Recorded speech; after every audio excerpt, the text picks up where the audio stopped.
After we announced my pregnancy, my sister-in-law's plan to humiliate me at my husband's party completely backfired, leading to her arrest and divorce.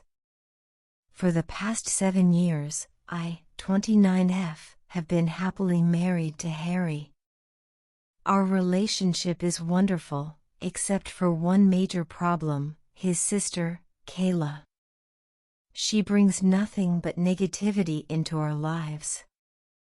When I first met Kayla, I genuinely liked her. But over time, I realized how manipulative and toxic she was. She always had a way of making everything about herself. Knowing this, I tried my best to stay on her good side, but it was never enough.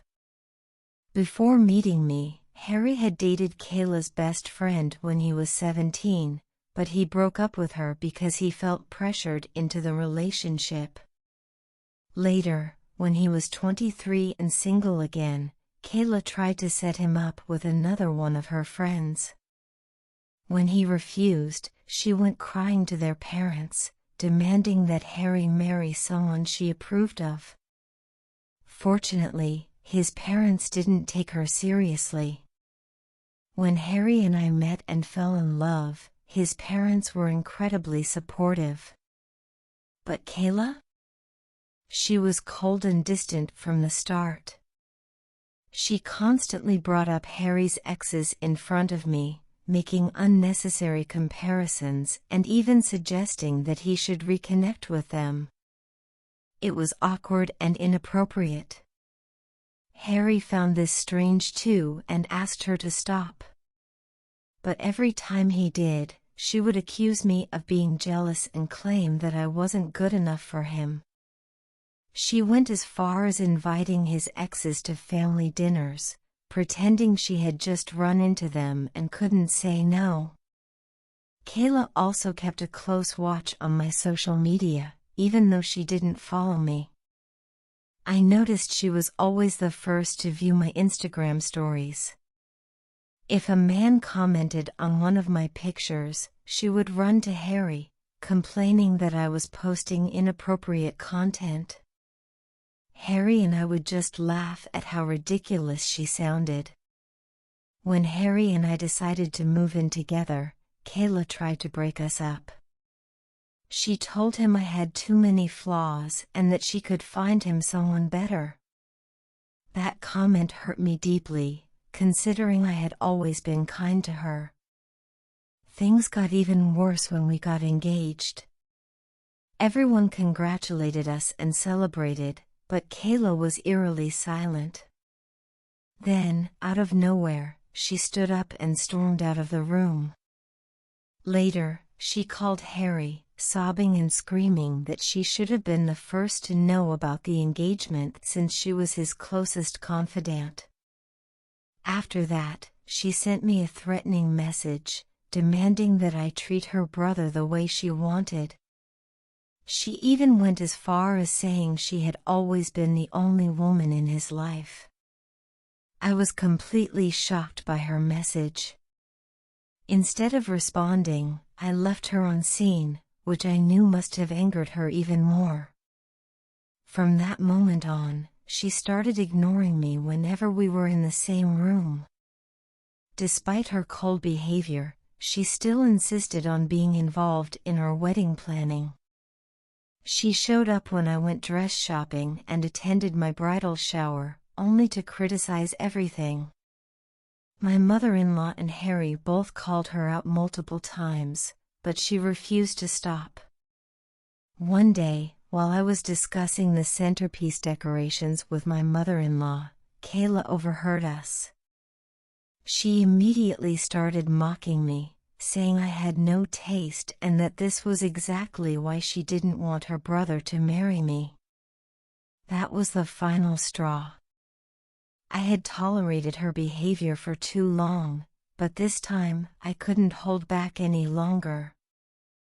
After we announced my pregnancy, my sister-in-law's plan to humiliate me at my husband's party completely backfired, leading to her arrest and divorce. For the past 7 years, I, 29F, have been happily married to Harry. Our relationship is wonderful, except for one major problem: his sister, Kayla. She brings nothing but negativity into our lives. When I first met Kayla, I genuinely liked her. But over time, I realized how manipulative and toxic she was. She always had a way of making everything about herself. Knowing this, I tried my best to stay on her good side, but it was never enough. Before meeting me, Harry had dated Kayla's best friend when he was 17, but he broke up with her because he felt pressured into the relationship. Later, when he was 23 and single again, Kayla tried to set him up with another one of her friends. When he refused, she went crying to their parents, demanding that Harry marry someone she approved of. Fortunately, his parents didn't take her seriously. When Harry and I met and fell in love, his parents were incredibly supportive. But Kayla? She was cold and distant from the start. She constantly brought up Harry's exes in front of me, making unnecessary comparisons and even suggesting that he should reconnect with them. It was awkward and inappropriate. Harry found this strange too and asked her to stop. But every time he did, she would accuse me of being jealous and claim that I wasn't good enough for him. She went as far as inviting his exes to family dinners, pretending she had just run into them and couldn't say no. Kayla also kept a close watch on my social media, even though she didn't follow me. I noticed she was always the first to view my Instagram stories. If a man commented on one of my pictures, she would run to Harry, complaining that I was posting inappropriate content. Harry and I would just laugh at how ridiculous she sounded. When Harry and I decided to move in together, Kayla tried to break us up. She told him I had too many flaws and that she could find him someone better. That comment hurt me deeply, considering I had always been kind to her. Things got even worse when we got engaged. Everyone congratulated us and celebrated, but Kayla was eerily silent. Then, out of nowhere, she stood up and stormed out of the room. Later, she called Harry, sobbing and screaming that she should have been the first to know about the engagement since she was his closest confidant. After that, she sent me a threatening message, demanding that I treat her brother the way she wanted. She even went as far as saying she had always been the only woman in his life. I was completely shocked by her message. Instead of responding, I left her on scene, which I knew must have angered her even more. From that moment on, she started ignoring me whenever we were in the same room. Despite her cold behavior, she still insisted on being involved in our wedding planning. She showed up when I went dress shopping and attended my bridal shower, only to criticize everything. My mother-in-law and Harry both called her out multiple times, but she refused to stop.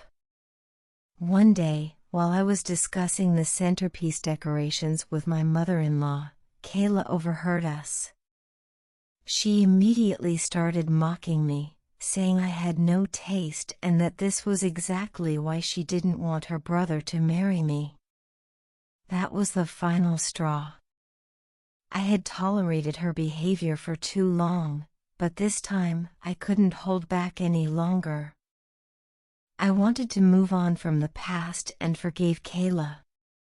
Her wedding to Jamie went perfectly, and we all attended and had fun. However, less than 6 months later, Kayla showed up at our door, complaining that her marriage was falling apart. Harry and I let her stay with us for a few days, during which she spent endless hours venting about her husband. It seemed they were struggling to have a baby, and Kayla was blaming Jamie for everything. When I tried to talk to her, she insisted that it was entirely his fault. Instead of focusing on her marriage, she became obsessed with our lives, often making up things that didn't exist. For example, I go to the gym every morning before work. On days when I run late, I take my work clothes with me so I can shower at the gym and change there. Kayla noticed this and started asking many questions, like why I needed to shower and why I even went to the gym. I didn't think much of it and simply told her that I liked staying fit and didn't want to go to work feeling sweaty. She would nod but give strange looks. One afternoon during lunch, my mother-in-law mentioned a friend who was going through a divorce. The woman had caught her husband cheating and ended up getting half of his assets. Out of nowhere, Kayla interrupted and asked Harry if we had signed a prenup before getting married. We all stopped eating and stared at her in shock. She looked at Harry as if I wasn't even there. Harry calmly told her that we had never felt the need for a prenup because we both earned well and trusted each other. Kayla scoffed and said he could be deceived any time since cheating is common nowadays. I was offended and asked her to explain what she meant. She then accused me of being unfaithful, saying that I always carried a change of clothes and that, as Harry's sister, it was her duty to warn him. I was stunned. My in-laws immediately stepped in and told her to stop interfering in our marriage. But Kayla didn't stop.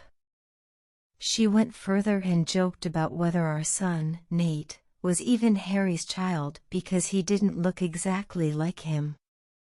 At that moment, I saw pure rage on Harry's face like never before. He looked her straight in the eye and told her she was not a mother yet because she didn't deserve to be one. He even said that if she had a child, the baby would be better off in heaven than with a mother like her. Kayla was left speechless. My in-laws remained silent as Harry continued, saying she was a bitter, shameless person trying to ruin others' happiness just because her own life had nothing to offer. He pointed out how she did nothing all day while Jamie worked non-stop. He told her that instead of accusing me, she should focus on fixing her own marriage. Kayla burst into tears and started wailing. Hoping for support, she turned to Jamie, who was sitting next to her. But he remained silent. Seeing that no one was taking her side, she got up and ran to the bathroom. Meanwhile, Harry was still boiling with anger. I stroked my husband's hand as my mother-in-law, Emile, arrived to calm him down. She knew how frustrating his sister could be. I nodded when he apologized for what his sister had said about our son. After everything Kayla had done over the years, I felt relieved that my husband stood up for me in front of everyone. He later apologized to Jamie but completely ignored Kayla. After that day, we stopped interacting with her. Her actions were affecting not just me but also my husband. So, we decided to cut her off from our lives completely. Emile and Phil spoke to us and agreed that Kayla had crossed the line this time. They saw how their usually calm son had lost his temper because she wouldn't stop pushing him. It has been a year since we last spoke to her, and life has been peaceful ever since. 2 months ago, I found out I was pregnant. It was unexpected since we weren't trying, but we were overjoyed. We decided to announce it on my husband's birthday, waiting for the perfect moment.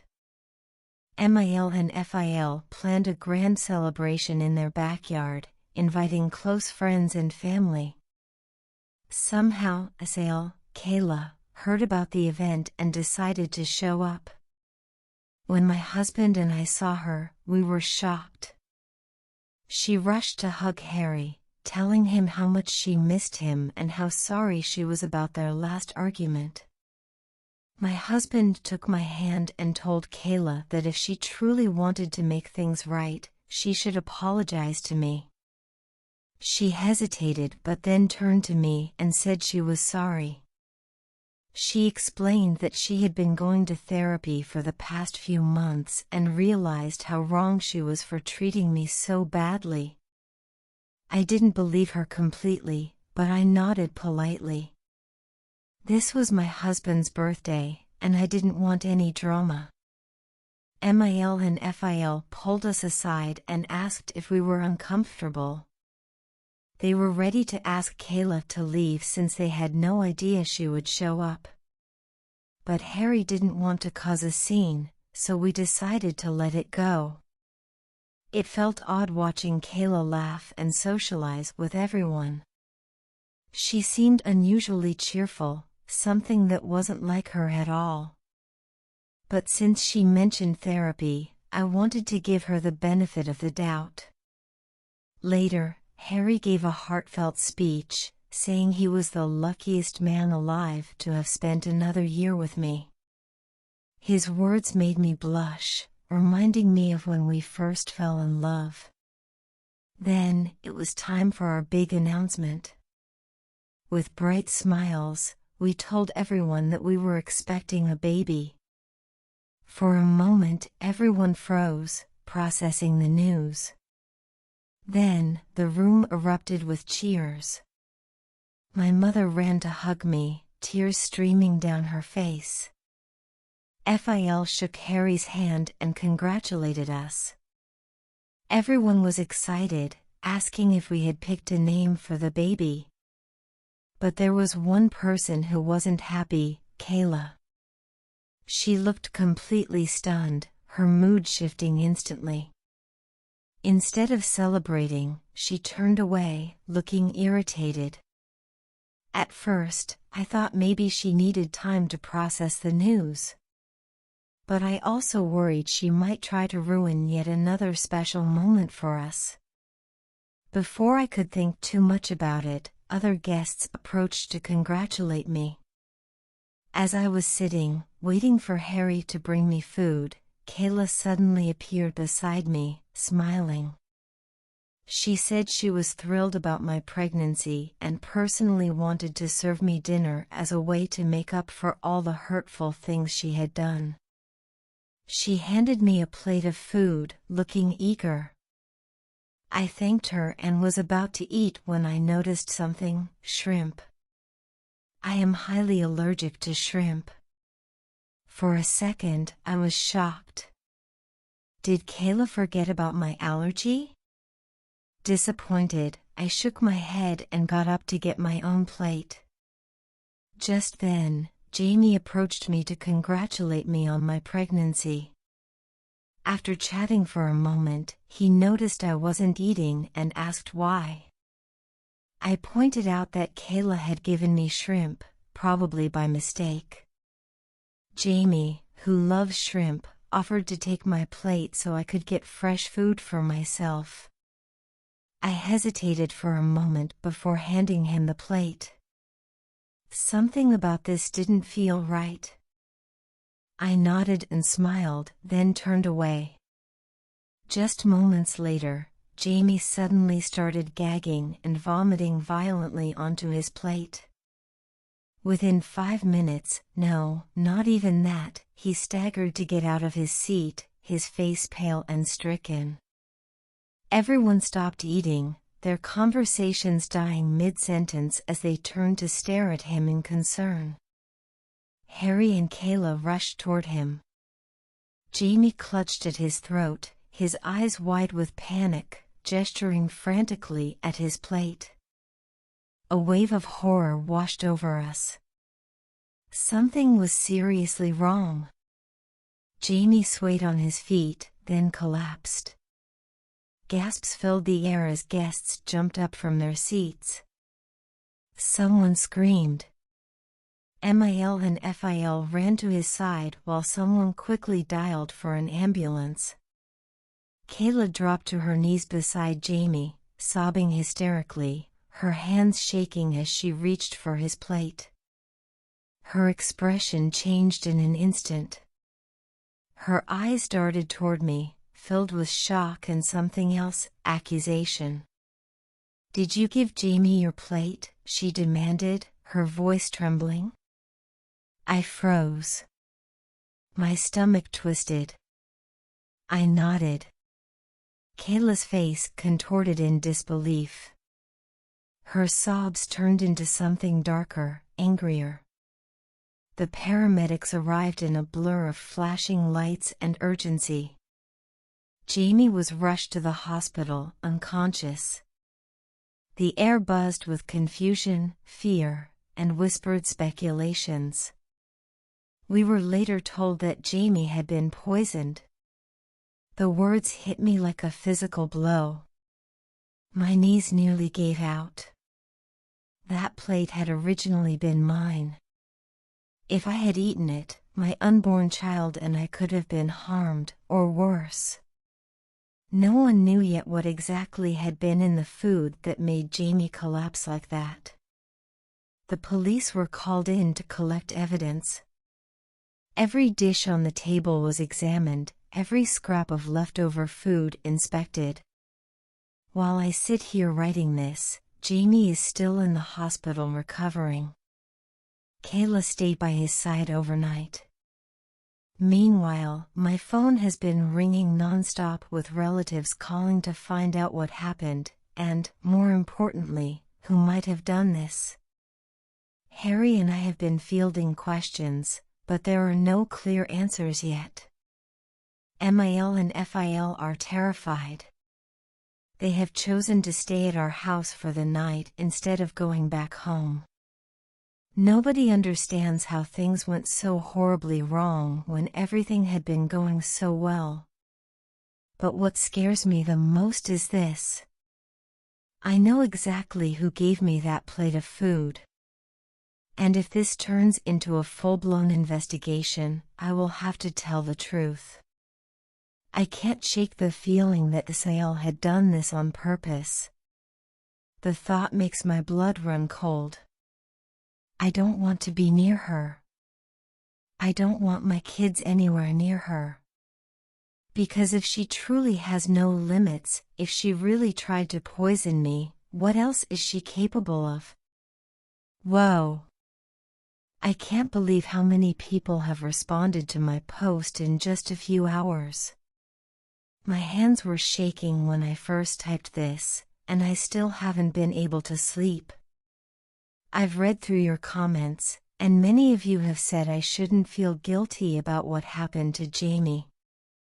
But I do. I should have just thrown the plate away. Why did I let him take it? I keep crying, thinking about what could have happened. What if Jamie doesn't recover fully? What if something worse had happened? Harry has been by my side constantly, hovering over me, but he doesn't know what I know. He thinks I'm just shaken up by everything, but the truth is, I'm terrified. A few people pointed out that Mil and Fil have security cameras all around their house, since the party took place in their backyard. That gives me some hope. If there's footage of Kayla handing me that plate, it could confirm everything. I've decided I need to tell everyone.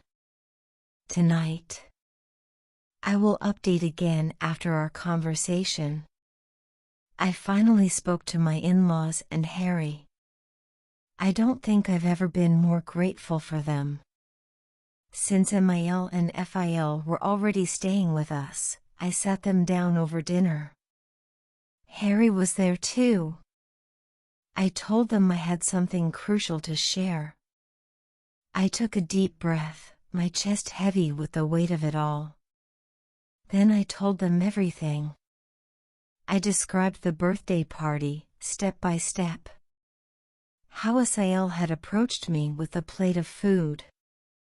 How I had nearly eaten it, but Jamie took it instead. How he had collapsed minutes later. Emil and Fil exchanged worried looks, their faces reflecting the same shock and disbelief I had felt. Harry's expression darkened. His uncertainty turned into something else, rage. I continued, expressing my fear. What if Asael had done this intentionally? What if she had tried to hurt me, or worse, my unborn child? The room fell silent. Then, finally, Fil spoke. We need to check the security cameras. My heart pounded.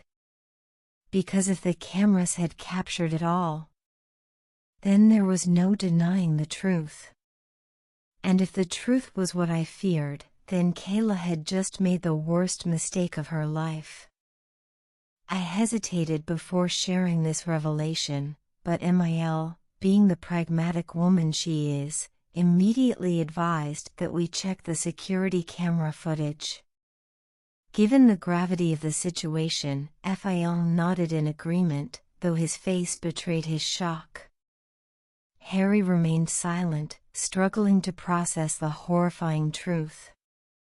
We opened the security footage on their camera app, and the moment of reckoning arrived. There, on the screen, was indisputable evidence, Asael handing me the poison plate. Every detail was captured, her calculated movements, the way she placed the dish before me, and then the horrifying aftermath of Jamie's suffering. A heavy silence fell over the room as the reality sank in. There was no more room for doubt.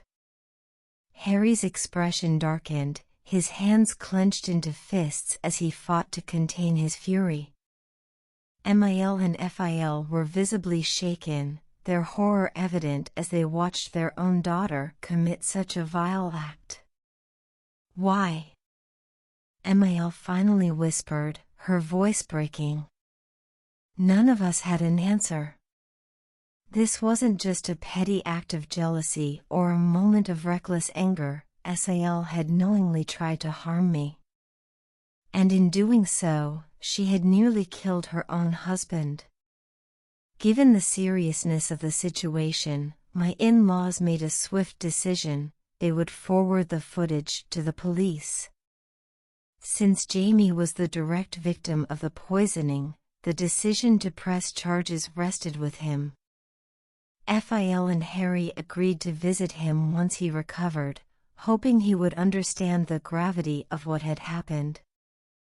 I, on the other hand, was drowning in guilt. I couldn't stop replaying the moment in my head, the second I let Jamie take my plate. The realization that I had unknowingly put him in harm's way made my stomach twist with remorse. I didn't know how Jamie would react when he found out the truth. I couldn't sleep. I couldn't eat. And all I could do was wait. All right, everyone, I'm back with an update. I know it's been a month since my last post, but being pregnant and dealing with everything that's happened has been overwhelming. First things first, she was arrested. Once my in-laws handed over the security footage, the police took immediate action.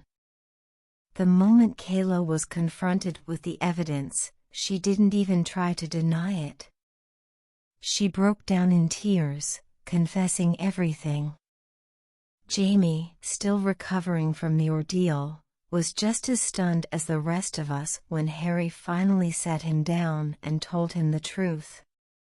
My husband reassured him that, no matter what he chose to do, he would always be family.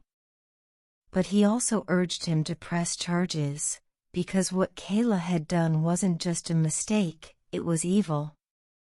Jamie took time to process everything, but in the end, he made his decision. Not only did he file charges against Kayla, but he also filed for divorce.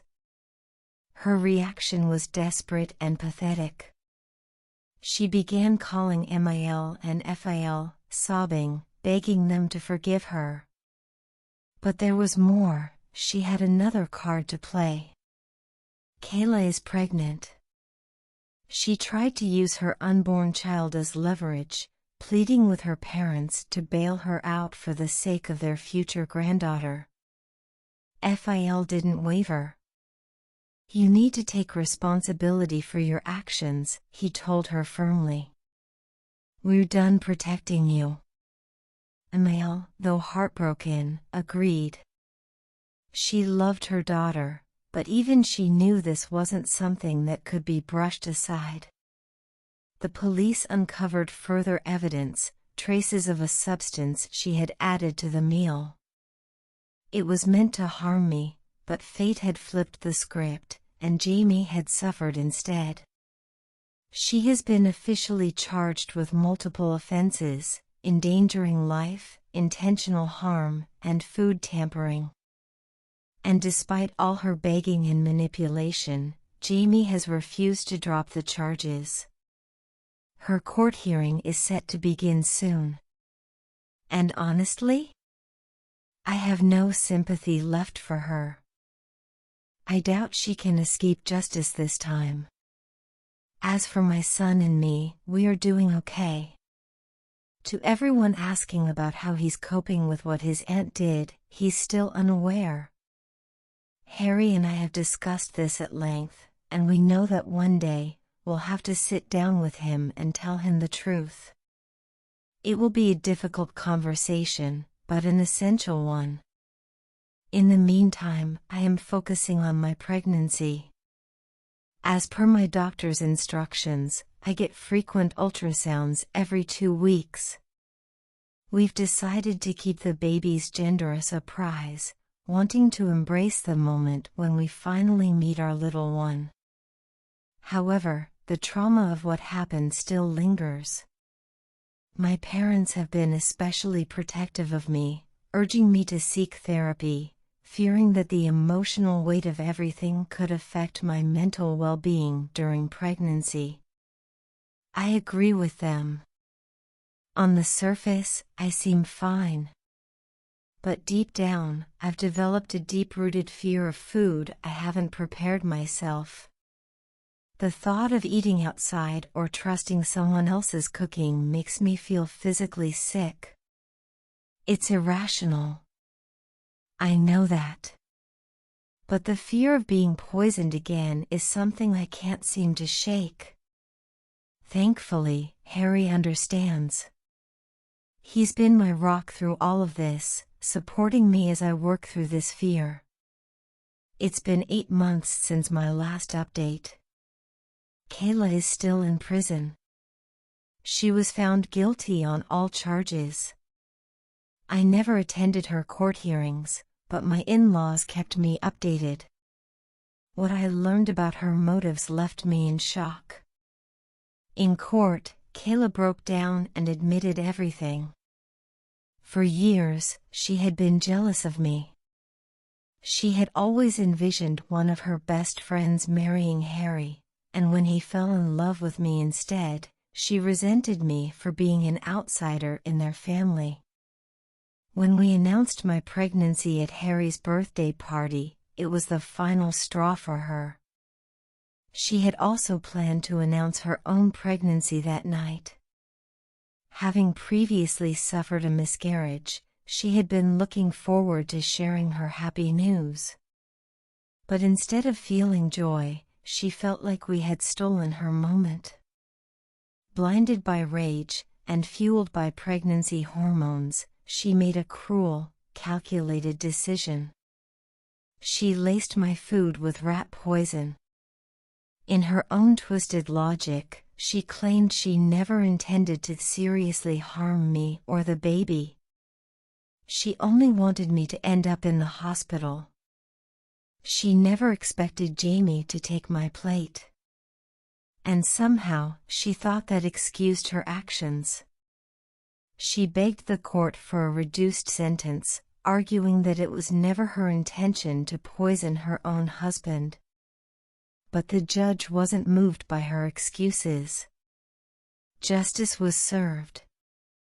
She is now serving her sentence, and she will be out of our lives for a long, long time. As for Jamie, he is finally free. The divorce was finalized, and over the months, we've made sure to include him in family events whenever possible. He has been healing, little by little, and he assured me that he holds no resentment toward me. When I finally mustered the courage to apologize for giving him my plate, he stopped me mid-sentence. "It was never your fault," he said. I had rehearsed that conversation in my head countless times, tormented by guilt. Hearing those words from him made me break down in tears. Jamie is doing well now, and knowing that brings me immense relief. As for Harry and me, our family has grown. We welcomed a beautiful baby girl into the world. Despite everything, the darkness, the trauma, the fear, our daughter has brought light back into our lives. She has healed wounds we didn't even realize were still open. And the most beautiful part? Our son, Nate, absolutely adores her. Watching him step into his role as a big brother has been one of the most heartwarming things we've ever experienced. He is protective, gentle, and full of love for his little sister. In those moments, as we watch our children grow and bond, we are reminded of what truly matters. Life moves forward. The past may linger in shadows, but it does not define us. We are surrounded by love, our children, our parents, and our in-laws, who have stood by us through every storm. And for that, we are endlessly grateful. If you haven't already, please subscribe and hit the notification bell to stay updated with more shocking real-life stories happening around you. My name is Sharon, and I've always been the responsible one in my family. At 28, I have a good job, live in a nice rental apartment, and try to make smart decisions. My younger sister, Kate, who is 2 years younger than me, is the complete opposite. Growing up, being the older sister wasn't easy. My parents always found faults in everything I did, while Kate could do no wrong. If I got straight A's in school, they would say, "That's expected." But if Kate got B's, they would celebrate with a special dinner. When I started my first job at a local cafe at 16, they told me I should focus more on my studies. But when Kate spent her summers relaxing by the pool, they said she needed rest. Now, with our parents' 30th wedding anniversary coming up, I wanted to give them something special. Mom had always dreamed of visiting Italy. She loved watching Italian cooking shows, trying out recipes, and talking about the country's beautiful buildings and rich history. So, I decided to give them the perfect gift, a fully paid trip to Italy, including a luxury hotel and guided tours. As I was finalizing the booking, my phone rang. It was Kate. "Hey, sis," she said in her overly sweet voice, the one she only used when she wanted something. "So, what are you getting Mom and Dad for their anniversary?" I hesitated but then decided to tell her the truth. I booked them a trip to Italy. Mom has always wanted to go, so. Kate cut me off with a laugh. "Oh my God, you're so predictable. I knew you'd do something boring like that." I ignored her insult and asked, "And what are you getting them?" "It's a secret," she said smugly. "But trust me, they're going to love it way more than some boring world trip."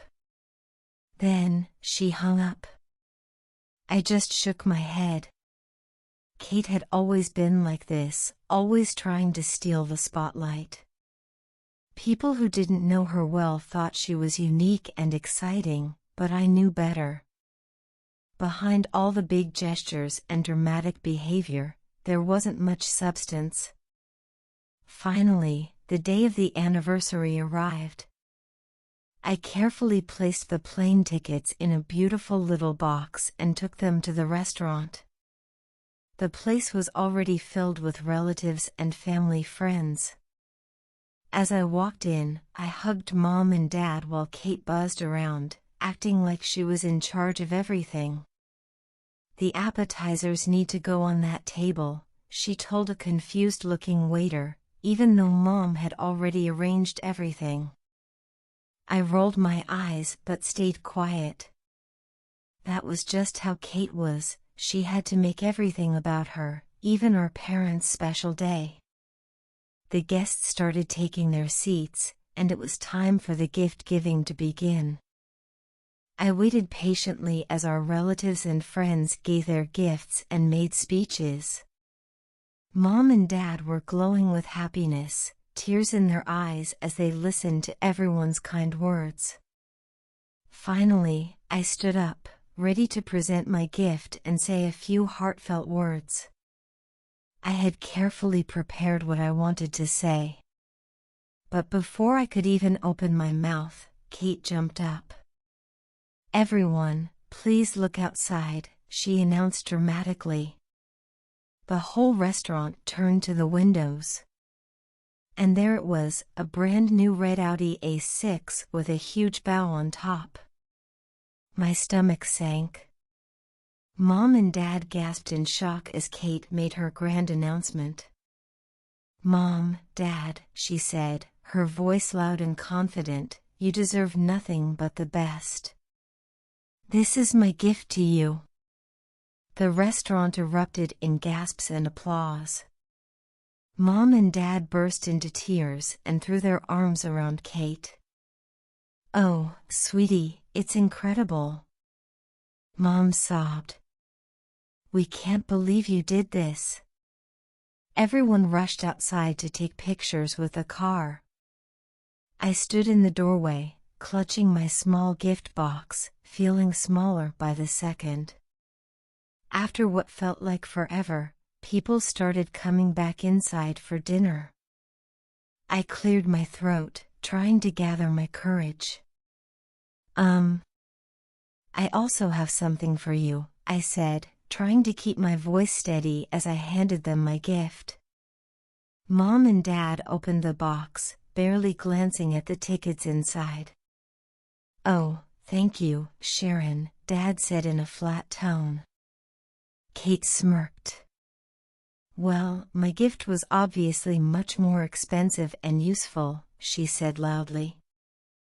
"I mean, a car versus a vacation? No comparison." Instead of scolding her for being rude, our parents just smiled and suggested everyone start eating. Throughout dinner, all I could hear was Mom and Dad gushing about what an amazing and generous daughter Kate was. I pushed my food around my plate, feeling invisible. After an hour, I couldn't take it anymore. I made up an excuse about work and left. Nobody even noticed. 2 weeks passed. I buried myself in work, staying late at the office and taking on extra projects, anything to keep my mind off how hurt I felt. Then, on an ordinary Tuesday afternoon, an email popped up in my inbox. My blood ran cold. It was from Kate. Attached to it was a bill for $60,000, the cost of the Audi A6 she had gifted our parents. At first, I thought it must be a mistake. Maybe she sent it to me by accident. But deep down, I knew better. This had Kate written all over it. My hands were shaking as I dialed her number. She picked up on the first ring, as if she had been waiting for my call. "What is this?" I asked, trying to keep my voice steady despite the anger building inside me. "Oh, that," Kate said casually, like we were discussing the weather. "Yeah, so I got the car on credit, and I don't have the money to pay for it. So, you need to take care of it." I nearly dropped my phone. "Are you serious right now?" I gasped. "You bought a car you couldn't afford, made this huge show of giving it to Mom and Dad, and now you expect me to pay for it?" "Exactly," she chirped. "You got it." I felt my blood boiling. "Have you lost your mind? You strutted around that restaurant like some big shot, made me look like a cheapskate in front of everyone, and now you want me to foot the bill for your gift?"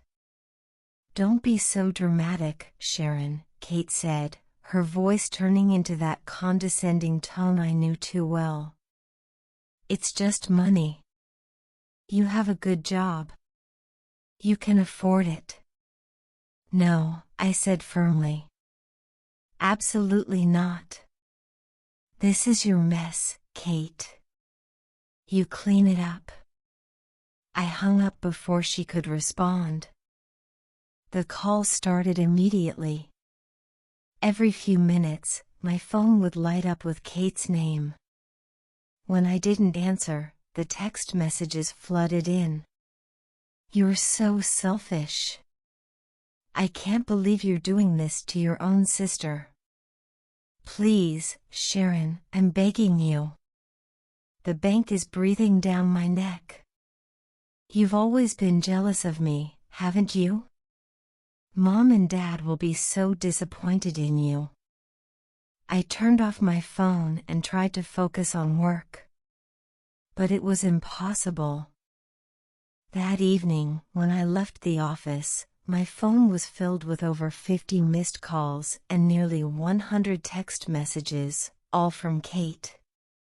But the real shock was waiting for me at my apartment building. There she was, sitting on the steps, her mascara streaked down her face from crying. As soon as she saw me, she jumped up. "Finally," she said, her voice desperate. "I've been waiting here for 2 hours. How could you ignore me like this?" I tried to walk past her, but she grabbed my arm. "Sharon, please. You have to help me. The bank wants the first payment, and I don't have it. I don't have any of it." I pulled my arm free and looked her straight in the eyes. "Maybe you should have thought about that before buying a car you couldn't afford," I said coldly. "Did you even think about the payments when you were showing off at the restaurant?" She started crying even harder. But this time, her tears didn't move me. I had seen this act too many times before. "Instead of standing here crying, you should be figuring out how to pay for the car you bought," I told her. "This isn't my problem, Kate. It's yours." She let out a frustrated scream and stormed off, finally leaving me in peace. But deep down, I knew this wasn't over. Not by a long shot. The next day, as I was finishing up at work, my phone rang. This time, it was Mom. Her voice was firm. "Sharon, we need to have a serious talk. Come to the house after work." I already knew what this was about. Still, I went. When I arrived, the scene was exactly as I had expected, Mom and Dad sitting in their usual spots, looking serious. And right between them? Kate, playing the role of the victim perfectly. "Your sister told us everything," Dad began, his voice heavy with disappointment. "We don't understand why you're refusing to help her." I stared at each of them in disbelief. "Are you serious?" I said. Kate bought a car she couldn't afford, made this huge show of giving it to you, and now I'm the bad guy for not wanting to pay for it? Family helps family, Mom said firmly, as if quoting some universal truth. Kate made a mistake, but... A mistake? I interrupted. A mistake is buying the wrong size of shoes. This was planned. She knew exactly what she was doing when she upstaged my gift and made me look bad in front of everyone. Kate sniffled dramatically. The bank keeps calling me. They want the first payment now. That's what happens when you take out a loan, I said dryly. Did you think they were just giving away cars for free? That's when Mom stood up. And what she did next knocked the wind out of me.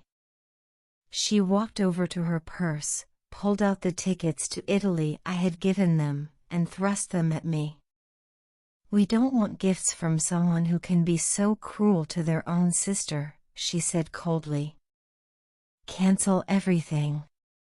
Get a refund and give the money to Kate for the car payments. I stared down at the tickets in my hand, feeling like I had just been slapped. So you're rejecting my gift? I asked quietly. The one I spent months planning because I knew how much you wanted to see Italy? Yes, Dad said firmly. Until you do the right thing and help your sister. The familiar urge to argue, to defend myself, to make them understand, rose up in my throat. But something stopped me. Maybe it was exhaustion. Maybe it was clarity. Or maybe, for the first time in my life, I realized that nothing I said would ever change their minds. So instead of arguing, I simply stood up, placed the tickets carefully in my bag, and looked at my family one last time. Mom and Dad sat there expectantly, probably waiting for me to break down and give in to their demands. Kate watched me with that familiar smug look, assuming she had one. Again. I kept my voice calm.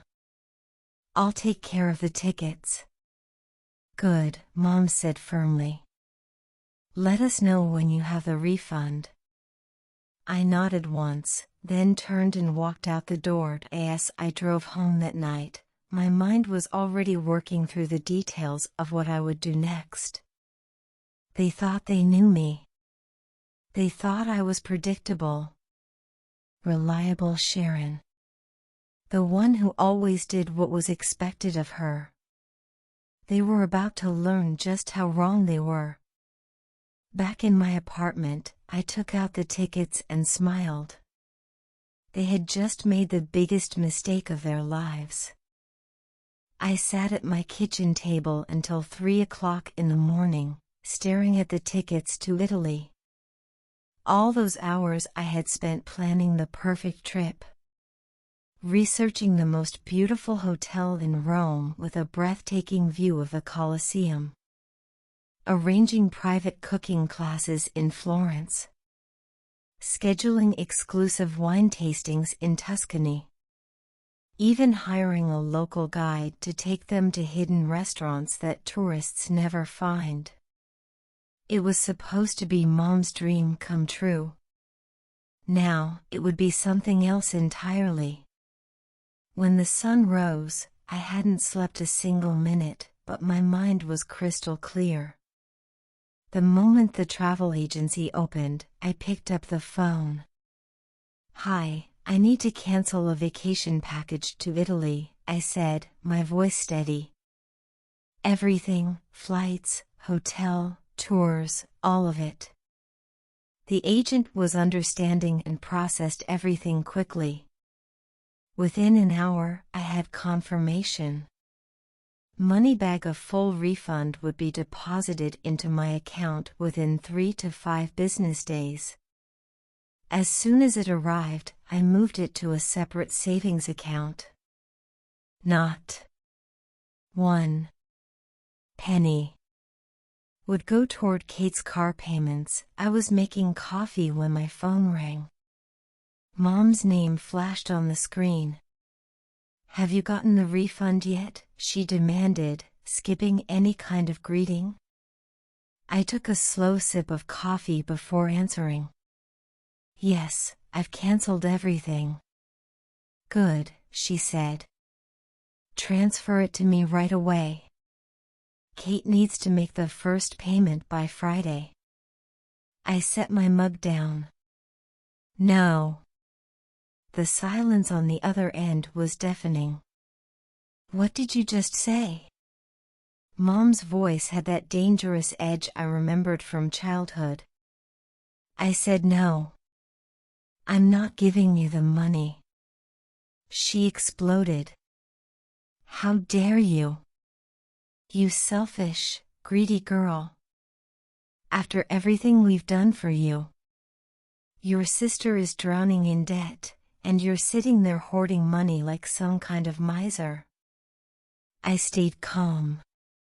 Kate chose to buy a car she couldn't afford. That's not my problem. You're irresponsible. You're heartless. You've always been jealous of your sister. I can't believe I raised such a selfish child." I ended the call mid-rant. Then, for good measure, I blocked her number. And Kate's, too. The next morning, I woke up to hundreds of notifications. Mom had taken her drama to Facebook. With a heavy heart, I need to share something that is breaking my family apart. She painted Kate as the victim and me as the heartless villain. Sharon turned her back on family. She's hoarding money while her sister suffers. I never thought I'd have to make something like this public, but I'm at my wit's end. The comment section was a dumpster fire. I can't believe anyone could be so cruel to their own sister. Family should always come first. I always thought Sharon seemed stuck up. What kind of person abandons family in their time of need? I read through every single comment, my blood pressure rising with each one. The narrative Mom had crafted was masterful in its manipulation.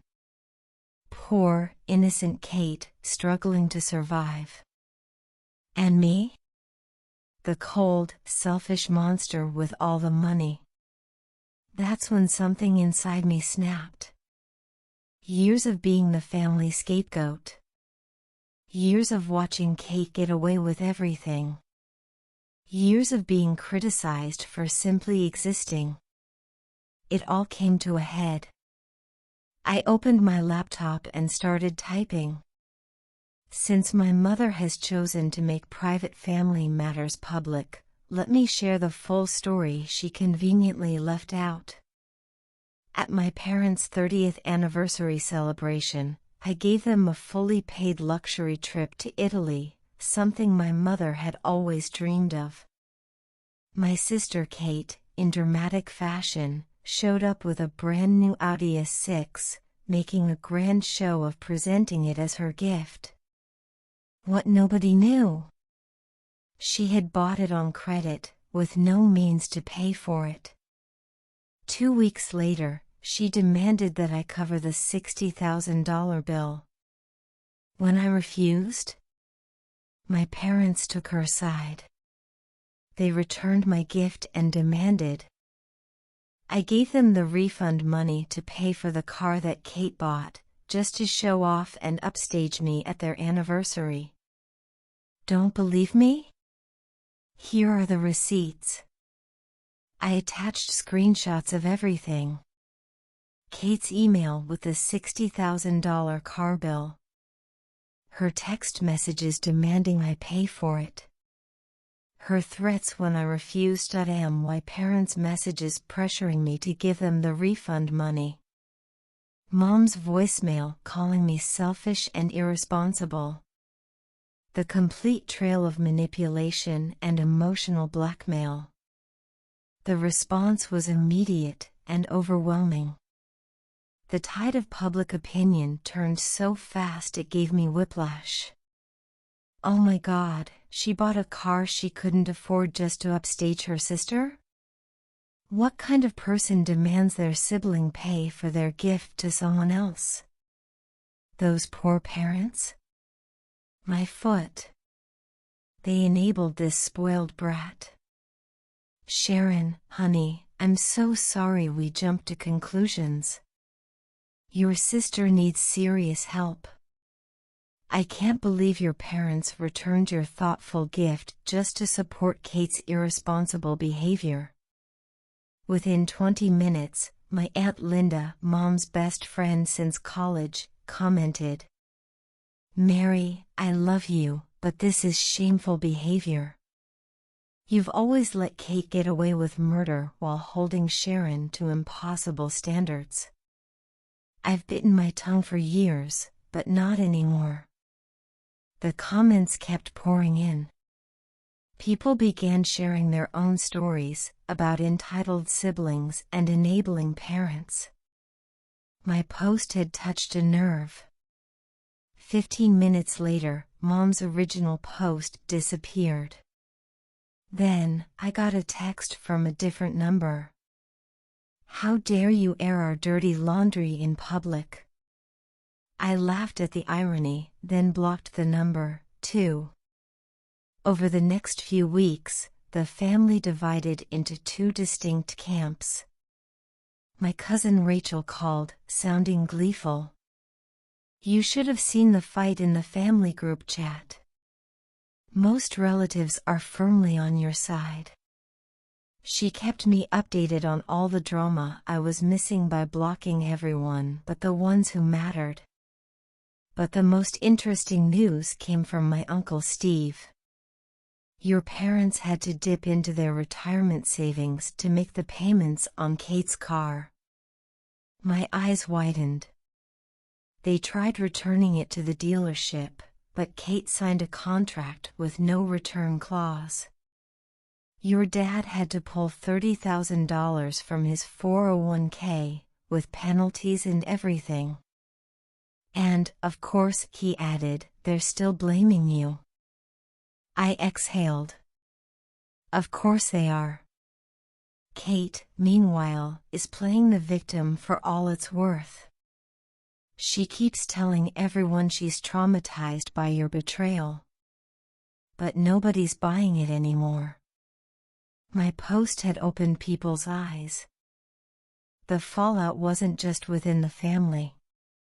Kate's carefully cultivated image as the fun, spontaneous sister who lived life to the fullest had taken a serious hit. Several of her friends reached out to me privately. "She threw this huge surprise birthday party for me last year," her college roommate Sarah confided. "Rented out a restaurant, ordered champagne, hired a live band, everything." Then, 2 weeks later, she started hinting that since it was my party, I should help pay for it. I thought I was the only one she did this to. Apparently not. Meanwhile, my parents were getting their own wake-up call. Their friends, who had watched them favor Kate and criticize me for years, were finally speaking up. Uncle Steve chuckled over the phone. "Your mom got confronted at her weekly bridge game. Janet, her friend since high school, asked if it ever occurred to them that maybe you had to be independent because they were too busy bailing Kate out. Your mother had no answer." I listened to all these updates with a strange mix of vindication and sadness. Part of me was glad the truth was finally out. Another part mourned the relationships that would never be the same. The most unexpected message came from my younger cousin, Emily. "I wanted to thank you," she said, her voice nervous. "I always felt pressure to be like Kate, flashy and exciting. But seeing you stand your ground made me realize it's okay to be responsible and set boundaries. Mom says you're her new hero. For the first time in years, I felt seen. As the family chaos unfolded, I threw myself into planning my trip to Mexico. For once, it wasn't about pleasing anyone else, just me. Exploring the museums and historical sites of Mexico City, indulging in the incredible food scene of Oaxaca. Relaxing on the beaches of Tulum. Discovering the Mayan ruins of Chichen Itza. I booked cooking classes, photography tours, and scuba diving lessons, things I'd always wanted to do but never had the chance. The day before departure, a thick envelope arrived in the mail. Inside was a card, signed by over 20 relatives, including Grandma Rose, wishing me an amazing trip. They even included old family photos I'd never seen before. Aunt Linda had written a note. "We should have spoken up sooner, but we're so proud of you now." I packed the photos in my suitcase, right next to my new camera and hiking boots. As I was doing my final check before heading to the airport, my phone rang. A number I didn't recognize. It was my mother. Sharon. Her voice sounded older. "I heard you're going to Mexico." "Yes," I said simply. "I leave tomorrow. Your father and I have been talking." A long pause. "We're making Kate go to financial counseling. And I know it's too late, but I'm sorry about Italy. Maybe, when you get back, we could have coffee?" I thought for a moment. "Maybe," I said. "I'll let you know." As my plane took off, I turned off my phone. For the next 2 weeks, the family drama could wait. For the first time in my life, I was putting myself first. And it felt absolutely right. "Did you really think you could just move your parents into our home without asking me?"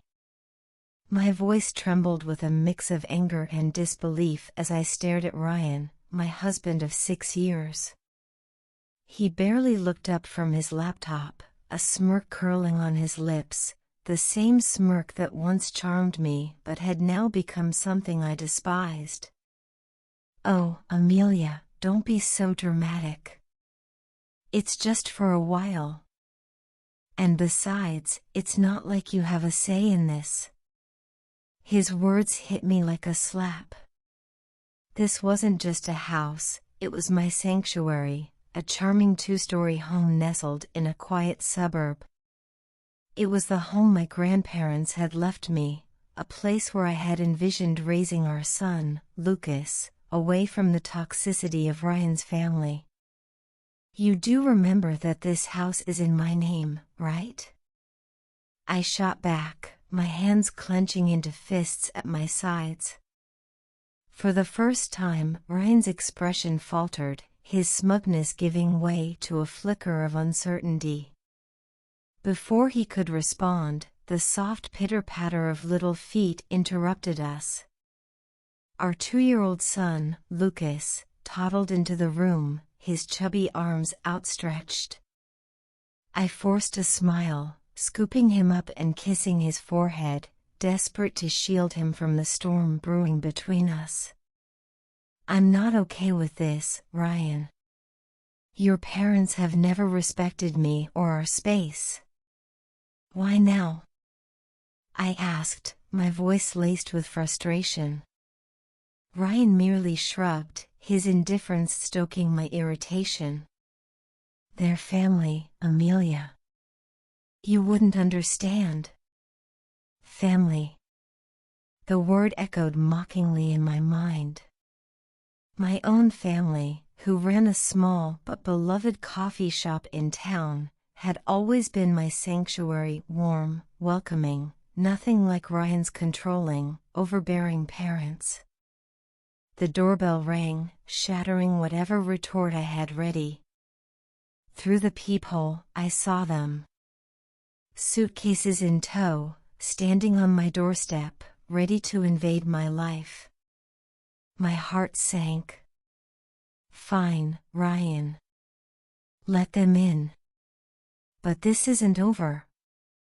I hissed, handing Lucas to him before opening the door. Amelia, darling. Ryan's mother, Elaine, trilled as she swept past me without a second glance. His father followed, his usual stern demeanor unchanged, barely acknowledging me, just as he had since our wedding day. As they made themselves comfortable in my living room, an unsettling sense of intrusion settled over me. This was just the beginning.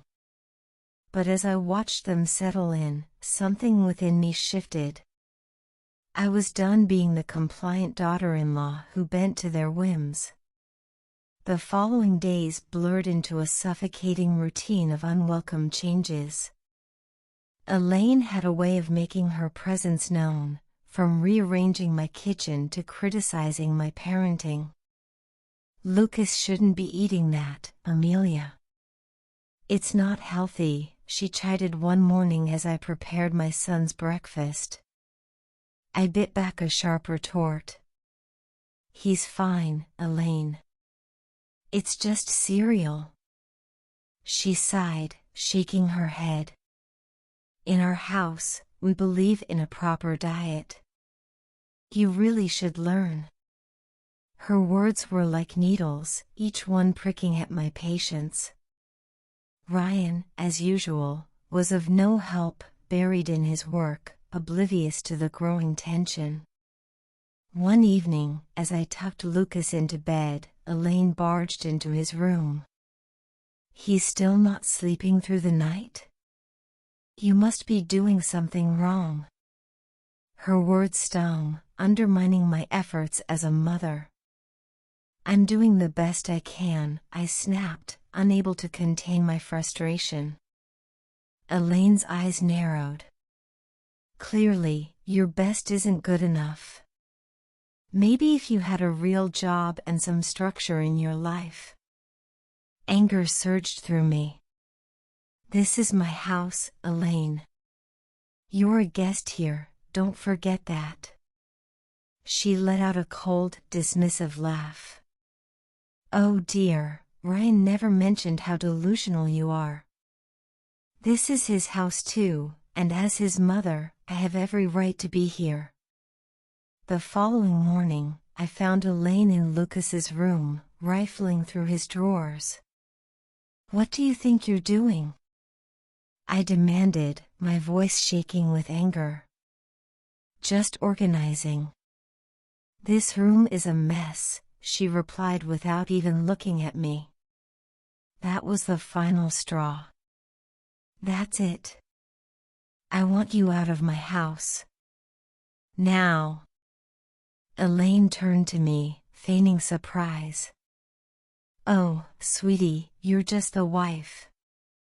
This is Ryan's house too, and he wants us here. I stormed out, my mind racing with 1,000 thoughts, Ryan's betrayal, Elaine's intrusiveness, the way they dismissed my feelings. It was too much. I was tired of being pushed around, tired of my home being invaded by people who had no respect for me. That night, as I lay in bed, a plan began to form in my mind. I was going to take back control of my life, my home, and my son's future. Ryan and his parents had crossed a line, and it was time for them to learn that I wasn't their doormat anymore. The fight was just beginning. And this time I was ready. A few days later, Ryan dropped a bombshell during an already tense dinner. My parents need to stay longer. Their house is undergoing renovations. I set my fork down, my pulse quickening. Longer? Ryan, we never even discussed them staying in the first place. He shrugged, avoiding my gaze. It's just for a few more weeks. What's the big deal? I let out a sharp laugh, devoid of humor. The big deal? The big deal is that your mother treats me like an intruder in my own home. Ryan sighed, rubbing his temples as if I were the problem. Amelia, you're overreacting. It's temporary. Temporary. That word again. But I knew better. If I let them stay, they would never leave. And this time, I wasn't backing down. I pushed my chair back, standing tall. No, Ryan. They're leaving. And if you can't stand by me on this, maybe you should go with them. For the first time in weeks, Ryan looked truly taken aback. But I wasn't waiting for his response. I had made my decision. And this time, I wasn't going to let anyone take my home away from me. I snapped, my frustration reaching its peak. Elaine, overhearing our conversation, chimed in with her usual condescending tone. Amelia, you're overreacting. We're family. You should be more accommodating. That night, sleep eluded me. Their words echoed in my mind, fueling a growing resolve. I wasn't going to let them walk all over me anymore. It was time to fight back. The next morning, I called my brother Alex, my confidant and the one person who had always been in my corner. They're taking over my life, Alex. I can't take it anymore, I confessed, choking back tears. Alex's voice was firm, steady, and exactly what I needed. Amelia, you need to stand up for yourself. Don't let them bully you. This is your house, your rules. His words were the push I needed. I decided to confront Ryan, but this time I would be prepared. I gathered evidence of Elaine's overbearing behavior, the rearranged kitchen, the disrupted routines, the constant belittling comments. I wasn't just going to argue, I was going to prove how much she had overstepped. Confrontation day arrived. I waited until Elaine and Ryan were both in the living room. My pulse pounded in my ears, but my voice remained steady. We need to talk. Now. Ryan looked up from his phone, startled by my tone. What's this about, Amelia? It's about your parents, Ryan. Their constant interference, their disrespect for my boundaries. It ends today, I declared, holding up my list of grievances. Elaine scoffed. This is ridiculous. We're just trying to help. Help? I let out a bitter laugh. By undermining me at every turn? By treating me like I don't matter in my own home? My anger simmered just below the surface, but I kept my voice controlled, unwilling to give her the satisfaction of seeing me crack. Ryan shifted uncomfortably. Amelia, they're my parents. We can't just kick them out. No, Ryan. They're guests in my home, and they've overstayed their welcome. Either they leave, or I do, with Lucas. I laid down the ultimatum, my resolve unwavering. The room fell into stunned silence. The gravity of my words hung thick in the air. I saw the flicker of realization in Ryan's eyes, but it was Elaine who spoke first. You wouldn't dare, she hissed, her carefully constructed facade slipping. I met her glare head-on. Watch me. That night, Ryan's parents packed their bags. As they left, Elaine shot me a venomous look. "You'll regret this, Amelia." But as the door closed behind them, I felt an enormous weight lift from my shoulders. For the first time in a long time, I felt like I could breathe again. The days following Elaine and her husband's departure were eerily quiet. Ryan's demeanor had shifted to one of cold detachment. His interactions with me were minimal, his words clipped. I found solace in the newfound peace of my home and the joyous laughter of Lucas. For the first time in years, I didn't feel like I was walking on eggshells. One evening, as Lucas played with his toys, Ryan broke the silence. "I've got to go on a business trip. I'll be gone for a few weeks." His tone was indifferent, as if our crumbling marriage had taken a back seat to his career. "Fine," I replied curtly, barely concealing my relief at the thought of his absence. After Ryan left, the house felt different, liberating, even. I slowly began reversing the changes Elaine had imposed. Each small victory, each reclaimed space, felt like a step toward regaining my own life. But the true turning point came when I stumbled upon his laptop, carelessly left open. At first, I wasn't planning to snoop. But something told me to look closer. And then I saw them.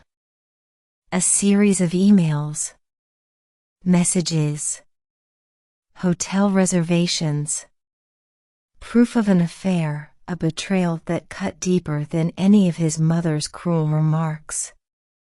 Anger, hurt, and disbelief churned within me. All this time, I had been fighting for our family, for our home.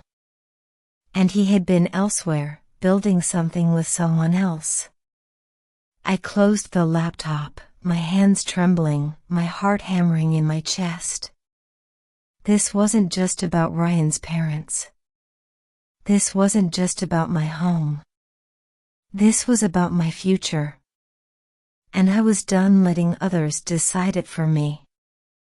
I decided it was time for Ryan to face the consequences of his actions. No longer would I allow myself to be manipulated, ignored, or betrayed. Each step I took was calculated, ensuring that Ryan and his family paid for the deceit and disrespect they had inflicted upon me. The first step was securing my financial and legal standing. I contacted a lawyer, detailing my situation and initiating the inevitable divorce proceedings. My voice was firm as I laid out every instance of betrayal, ensuring there would be no loopholes for Ryan to exploit. The lawyer assured me that with the evidence I had gathered, I had a strong case. Next, I turned my attention to the house, my sanctuary, my grandparents' legacy. It was no longer a home, it had become a battleground, tainted by Ryan's indifference and his mother's cruelty. I reached out to a real estate agent. "I want to sell the house quickly and quietly," I instructed her. She hesitated, sensing the urgency in my voice. "Are you sure about this, Amelia? This is a big decision." "I've never been more certain of anything," I replied, my resolve unwavering. Within days, offers flooded in. Each one brought a sense of liberation. The thought of Ryan returning, expecting to resume control, only to find himself stripped of it, filled me with a bitter satisfaction. This was my choice, my decision, and I was reclaiming my power. In the midst of all this, I reconnected with my family, drawing strength from their unwavering support. My parents were appalled by Ryan's behavior and stood firmly by my side. "We're here for you, no matter what," my father assured me, his voice laced with both sorrow and pride. As I watched Lucas play, blissfully unaware of the storm I was weathering, I made a silent vow to protect his happiness at all costs. He deserved better.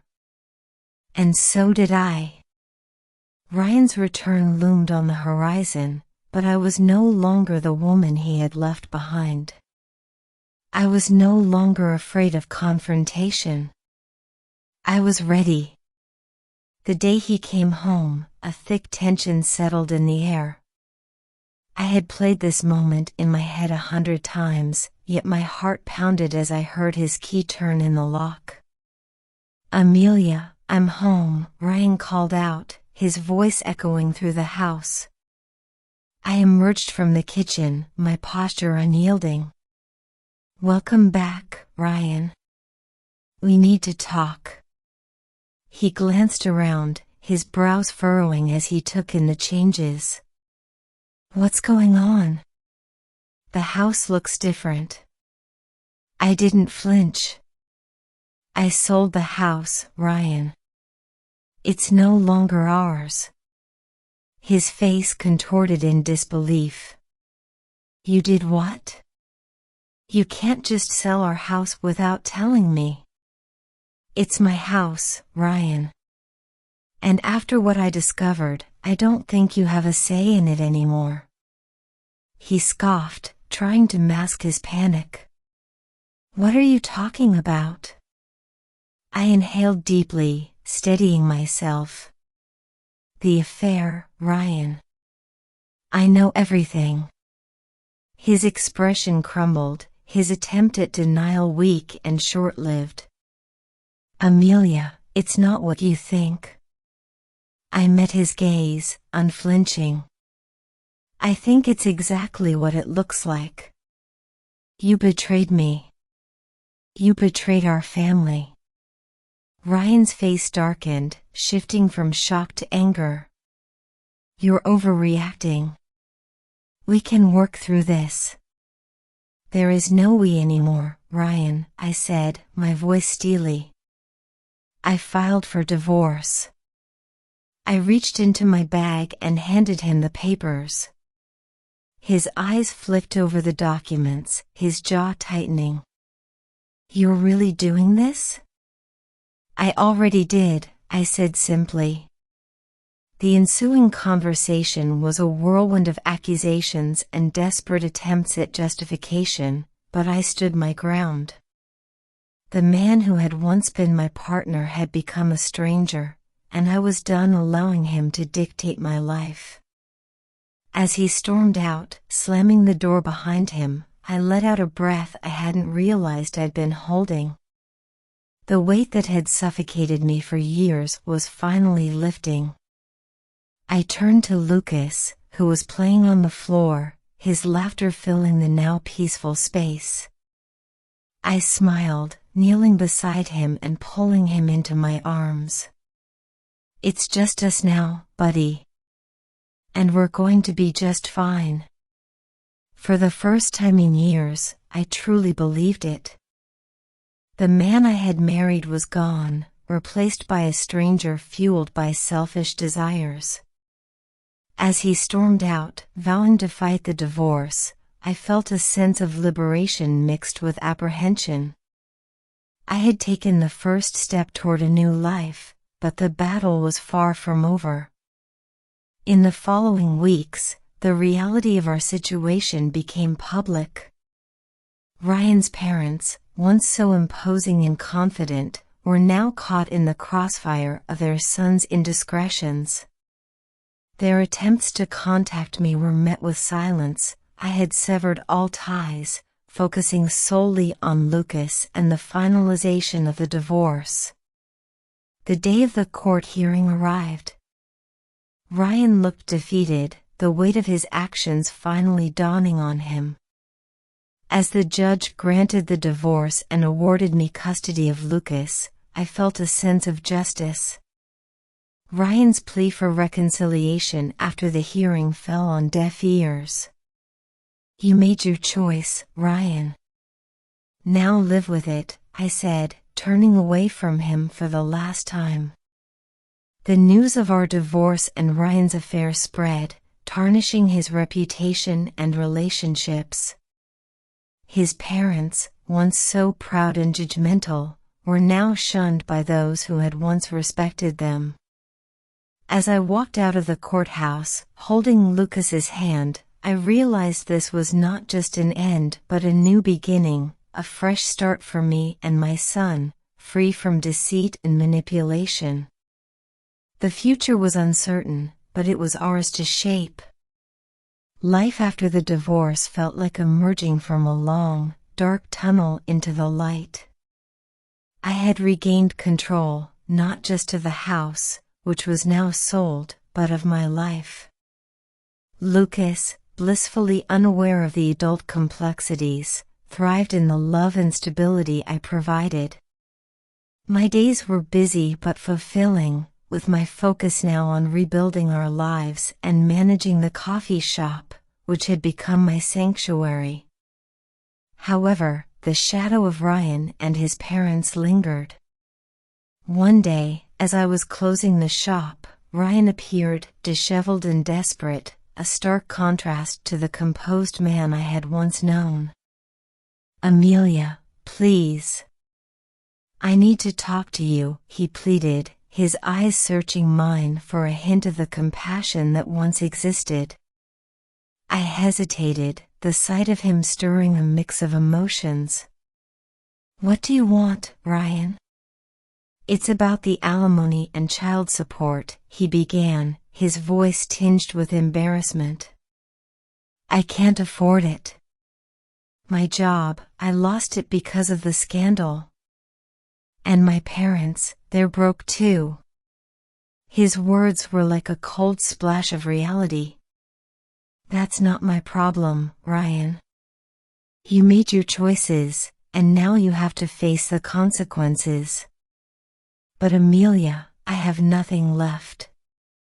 I'm begging you, for old time's sake," he said, his voice breaking, revealing the depth of his despair. I felt a pang of pity, but it was quickly overshadowed by the memory of his betrayal. "Old time sake? Those times are gone, Ryan.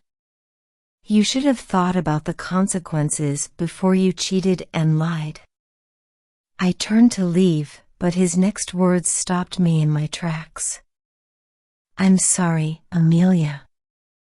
Truly, I am. I was a fool, and I ruined everything. Please, help me." For a moment, I saw the man I had once loved, vulnerable and regretful. But the pain he had caused was too deep, the betrayal too raw. "I'm sorry, Ryan, but I can't help you. You need to figure this out on your own," I said firmly, closing the chapter of our shared past for good. As I walked away, leaving Ryan standing alone, I felt a sense of closure. The journey had been painful, filled with betrayal and heartache, but it had led me to a place of strength and independence. Life moved on. Lucas grew, his laughter and curiosity filling our home with joy. The coffee shop flourished, becoming a hub of warmth and community. And as for me, I found contentment in the simple pleasures, the smell of fresh coffee, the sound of Lucas's giggles, and the unwavering support of friends and family. Ryan and his parents became distant memories, their legacy a cautionary tale of the consequences of betrayal and selfishness. My journey had taught me the power of resilience and the importance of standing up for myself. That evening, as I locked the shop, I looked up at the sky, its hues of orange and pink signaling the end of another day. I smiled, holding Lucas's hand tightly. Our future was uncertain, but it was bright. We were moving forward, one step at a time, into a new chapter of our lives. The cake sits untouched in front of me, 21 perfect candles burning down to stubs. Their tiny flames flicker, eating away at the wax, much like my birthday is being devoured by the celebration around me. The entire room erupts in a chorus of happy birthday, only, it's not for me. It's for my brother, Ryan. I watch the flames dance, counting each second until they melt into the pristine white frosting, just as my own celebration has melted into his. I'm Jade. Today is my 21st birthday. And I'm watching my parents throw a party, not for me, but for Ryan's latest internship offer. Make a wish, champion. My father's voice booms across the living room as he claps a proud hand on Ryan's shoulder, the same shoulder draped in the designer suit they bought him last week. Meanwhile, I'm still wearing the thrift store dress I paid for with my cafe wages. This is such a proud moment, my mother gushes, her mascara slightly smudged from happy tears. Happy tears for him. Harvard Law's top internship program. We always knew you were destined for greatness. I grip my fork until my knuckles turn white. The metal bites into my palm, grounding me as the room spins with congratulatory cheers. Aunt Carol dabs at her eyes. Uncle Steve is already talking about connections at his law firm. My cousin Sophie catches my gaze from across the room, her expression a mirror of my disgust. Speech, someone calls. Ryan stands, flashing that perfect smile that's gotten him everything he's ever wanted. He positions himself right in front of the happy birthday banner, my banner. The one my mother hastily covered with congratulations. Streamers this morning. The words leave my mouth before I can stop them. Interesting timing for this celebration. The room goes silent. Mother's smile freezes into that practiced expression she wears when trying to maintain control. Jade, dear, let's not. Not what, Mother? I interrupt, my voice sharp. Not mention that it's my birthday? Or not mention how you turned my celebration into Ryan's victory lap? You're being dramatic, my father cuts in, his tone edged with warning. This is a significant achievement for the family. I laugh, but it's hollow, even to my own ears. The family? I shake my head. You mean for Ryan? Everything's always for Ryan. Ryan, at least, has the decency to look uncomfortable. Sis, come on. Don't sis me. I push back my chair, the legs scraping against the hardwood floor. Did you even know I got accepted into Columbia's writing program? Silence. Of course not. I told you last week. But you were too busy planning this. I gesture around the room, at the party, the balloons, the people who hadn't even wished me a happy birthday. My father's face darkens. That's enough. I meet his glare head-on. No, it's not enough. You want to talk about achievements? I worked my ass off for that acceptance. I did it without tutors, without connections, without you. But I guess it doesn't matter since I'm not your golden child, right? Mother steps forward, her voice trembling. If you can't appreciate what we've done for this family, perhaps you should. Should what, Mother? Leave? Finally get rid of the disappointment? Asterisk. Father doesn't hesitate. If that's how you feel, there's the door. The room holds its breath. Faces frozen, some shocked, some embarrassed, some carefully neutral. Only Sophie and my grandmother, Margaret, show any sign of understanding. Fine. I grab my purse from the coat rack. Happy birthday to me. Ryan calls after me, but I'm already walking out the door. The spring air is crisp, carrying the scent of blooming cherry blossoms, the same trees I used to climb as a kid while Ryan got private tennis lessons. My phone buzzes. It's Ella. Ella, did you do it? Did you finally stand up to them? My fingers shake as I type. It's done. Can I crash at your place? Her response is immediate. Ella, already setting up the spare room. And Jade. I'm proud of you. I take one last look at the house, the perfect lawn, the perfect windows, the perfect curtains hiding the perfectly crafted lie of our family. Something shifts inside me. A switch flips. From hurt to determination. They want me gone? Fine. But they're about to learn that the daughter they never wanted is the one they should have feared the most. Ella's spare room feels like a life raft in a storm. It's been 3 days since I walked out, and the silence of not having to measure every word, every breath, is almost deafening. I sit cross-legged on the borrowed bed, staring at my phone's black screen, counting the notifications I'm not getting from my family. Earth to Jade. Ella leans against the doorframe, holding 2 steaming mugs. Your coffee's getting cold. And your interview outfit is getting wrinkled. I smooth out the blazer laid across the bed. Sorry. Just thinking about. Don't. She hands me a mug. That's the 3rd time today you've almost mentioned them. We're focusing on your future, remember? The coffee burns my tongue, but I welcome the pain. It's better than the hollow feeling in my chest. My phone buzzes. Grandma Margaret.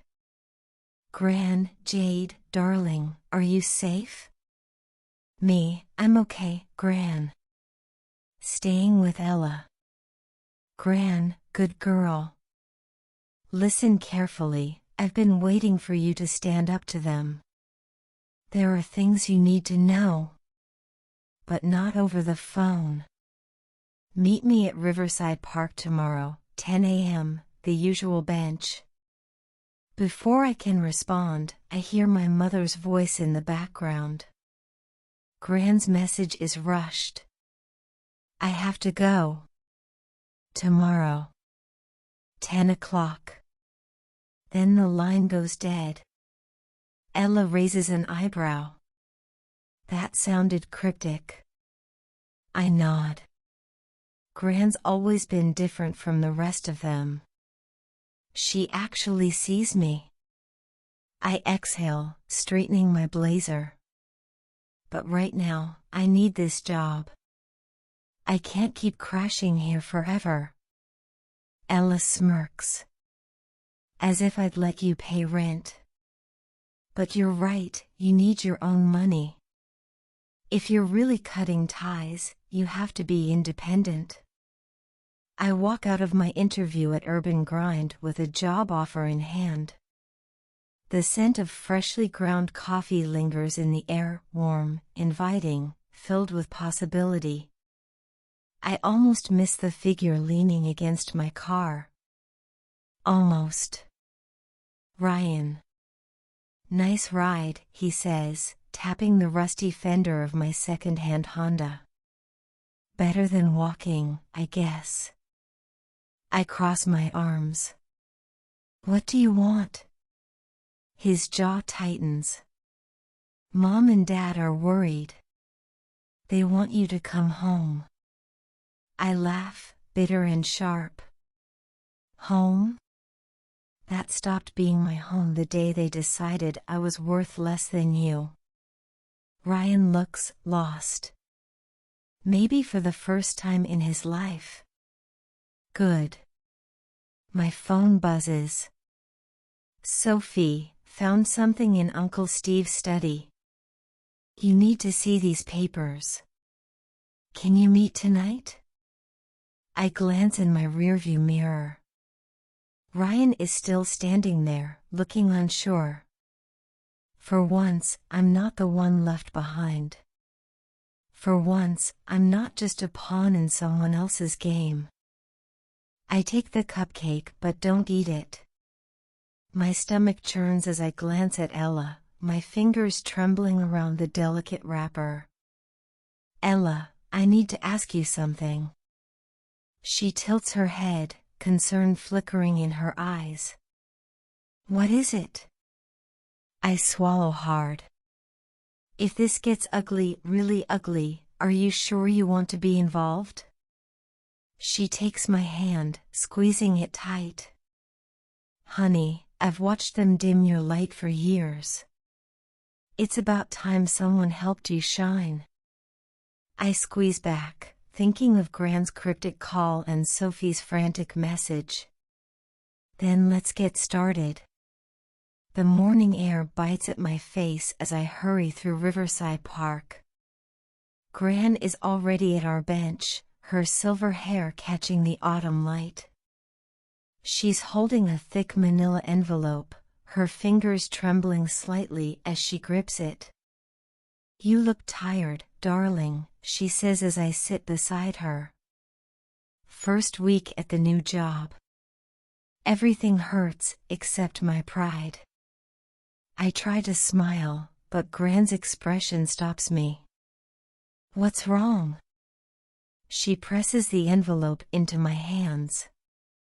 These are copies of documents I found in your father's study last year, bank statements, transfer records, letters, the truth about your college fund. Inside are papers dating back 5 years. My fingers go numb as I scan the numbers. This can't be right. There's over $200,000 here.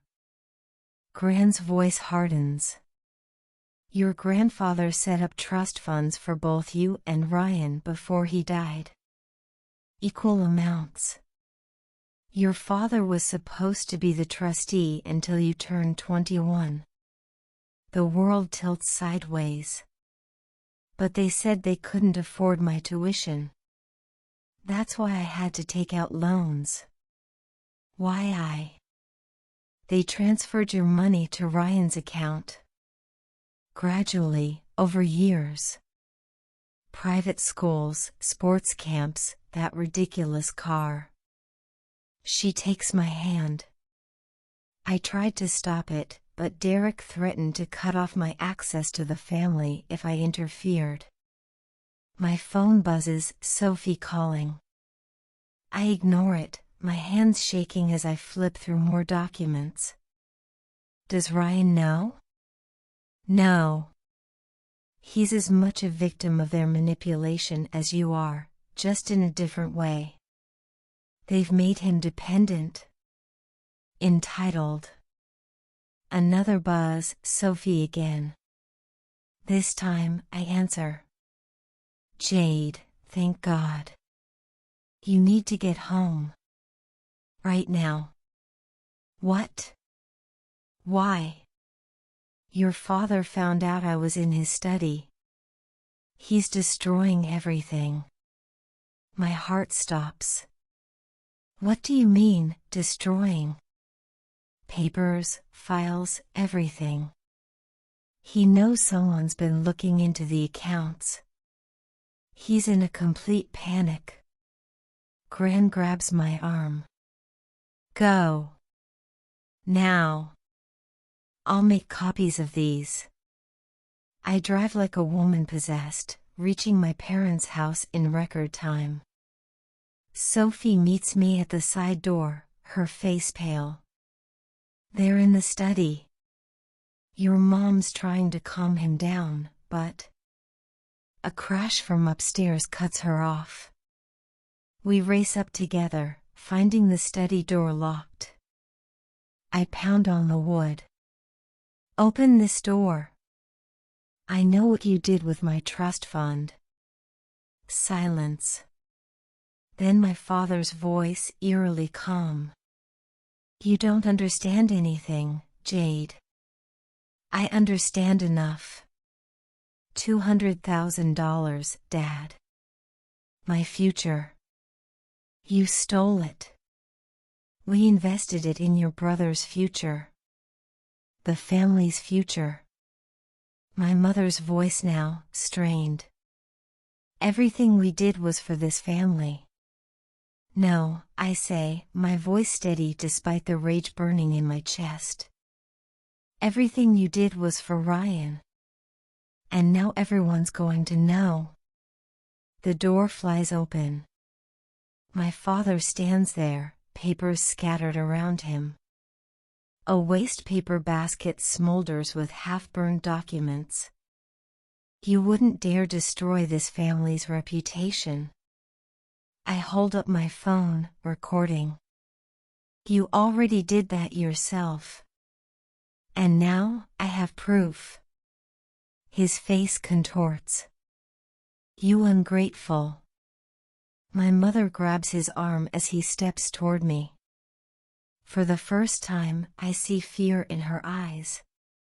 Sophie slips past them into the study, quickly gathering fallen papers. I'm done covering for you, Uncle Derek. This ends now. You're both making a terrible mistake, my mother whispers, but her voice wavers. I laugh, and it sounds like breaking glass. No. The mistake was thinking you could get away with this forever. The mistake was believing I'd stay quiet. The mistake was forgetting that I'm your daughter too. My father slumps against his desk, suddenly looking old. You don't understand the pressure we were under. Ryan's future.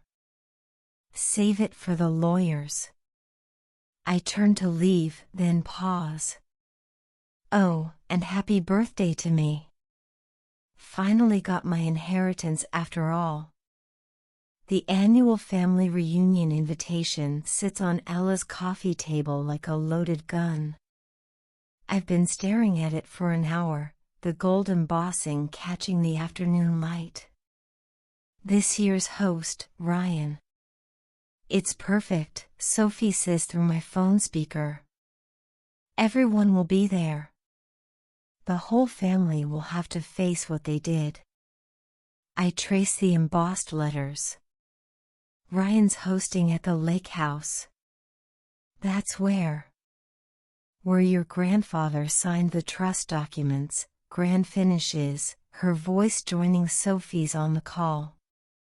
Derek won't expect you to know that detail. My hands shake as I pull out the trust fund papers. Have either of you told Ryan anything? He came by yesterday, Gran says, hesitating. He's different. Asked about you. About why you really left. The doorbell rings. I freeze, but Ella is already opening it. Ryan stands there, looking uncertain in a way I've never seen before. Can we talk? He glances at my phone. Alone. I end the call, nodding to Ella as she slips into her bedroom. Ryan sits across from me, his eyes falling on the papers spread across the table. I found some interesting documents in Father's study, he says quietly. About my car. My schools. Your missing college fund. How much do you know? Enough to make me sick. He runs a hand through his hair, that nervous tick again. I swear, Jade, I had no idea. I thought they were just better off than they let on. They were. With my money. I'll pay it back. All of it. I've already talked to my bank about. This isn't about the money anymore, I cut him off, meeting his eyes.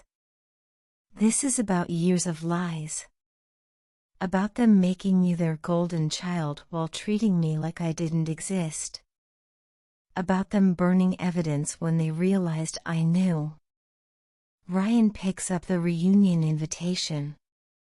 That's why I'm hosting. I want you there, Jade. Help me make this right. I study his face, searching for manipulation. Why are you showing me this? Because you're my sister. Because I was too blind to see what they were doing to you. Because. He swallows hard. Because I need your help to stop them before they do this to anyone else. I take a deep breath. If we do this, we do it my way. No warnings. No chances for them to hide more evidence. Ryan nods. Agreed. The invitation glints in the fading sunlight, like a blade poised to strike. I finish reading, my hands trembling as I clutch the final piece of proof. Gran reaches out, her fingers brushing over a stack of old letters, her expression dark with realization. There's something else, she murmurs. Your mother, she's not just complicit. She's the architect of all this. I shake my head, disbelief warring with understanding. The accounting, the cover-ups, the manipulations, they're all in her handwriting. The room tilts slightly. I grip the back of a chair, my fingers pressing into the smooth wood.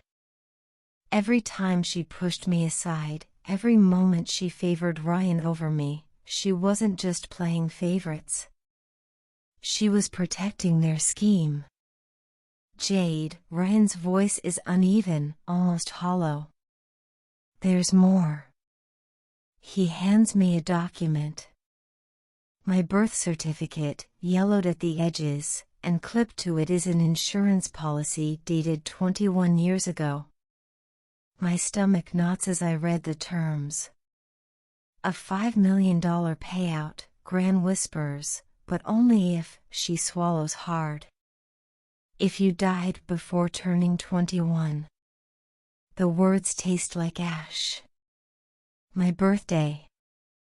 That's why they threw Ryan's extravagant party that night, they were celebrating. Not his success. Not his achievements. But the expiration of this policy. The moment I became worthless to them. The study door slams open. Mother stands there, her perfect makeup failing to mask the fury burning in her eyes. What are you doing here? Laura, Gran starts, but Mother cuts her off with a single glare. You've poisoned them against us, haven't you, Margaret? Her voice drips with venom. Filled their heads with lies about their father? The only lies here are yours, I say, holding up the insurance policy. Were you disappointed when you couldn't cash this in? Something flickers in her eyes. Not guilt. Frustration. You don't understand what it takes to build something lasting, she hisses. To secure a legacy. By betting on your daughter's death? Ryan's voice is razor sharp. By securing our future, she snaps. Everything we did for you, Ryan. For us. You can still protect that future. Help me gather these papers, and we can stop this now. My voice doesn't shake anymore. Every word you say only proves what you are. Mother tilts her head, her lips curving into a slow, chilling smile. And what's that, darling? A monster who saw her children as investments. She laughs, the sound like shattered glass. Oh, my dear. You have no idea what real monsters look like. Her phone is in her hand before I can react. Derek, she says smoothly. They're here. All of them. Yes, with the documents. She listens, then nods. It's time. Implement contingency plan B. The call ends, and she tucks the phone away, her smile widening. You have 30 minutes to leave this house and forget everything you've seen. After that, she shrugs, her voice turning silkily casual. Well, accidents do happen at lake houses. Even to adults. Ryan steps in front of me. You're threatening us? Your own children? I'm protecting our legacy. She smooths her dress. As I always have. Then, as she turns to leave, she glances over her shoulder. Oh, and Jade? She smiles. Happy belated birthday. Such a shame you won't make it to 22. The moment she's gone, Gran grabs her keys. We need to move. Now. I don't move. My gaze is fixed on the insurance policy, on the proof of what she was willing to do. No, I say softly. We stay. Ryan looks at me, realization dawning in his eyes. The reunion, he murmurs. In 3 days. Everyone will be here, I say. Let them come. Let them all come. Gran touches my arm. And if your parents follow through on their threat? I reach for my mother's forgotten phone, left deliberately on the desk. Then they'll have to explain a lot more than missing money to the police. Because I just recorded every word. Outside, the lake house windows darken with the setting sun. No longer reflecting warnings. But promises. In 3 days, everything changes. One way or another. The eviction notice felt like ice in my hands, its crisp edges cutting through the warmth of my birthday celebration. Just moments ago, I had been smiling, surrounded by family, thinking this was going to be my best birthday yet. I'm Vivian, and this is how my 30th birthday became the day my family betrayed me. Open it, dear. We're all so excited for you to see what's inside, my mother had urged, her eyes twinkling with what I now realize wasn't joy but anxiety. The fancy envelope had seemed innocent enough, wrapped in silver paper with a delicate bow. The living room of my childhood home, the one I had spent the last 5 years renovating, was filled with familiar faces. My cousin Sella perched on the armrest of the sofa, watching me with an unreadable expression. My brother Jace stood by the fireplace, his hands shoved deep in his pockets, avoiding my gaze.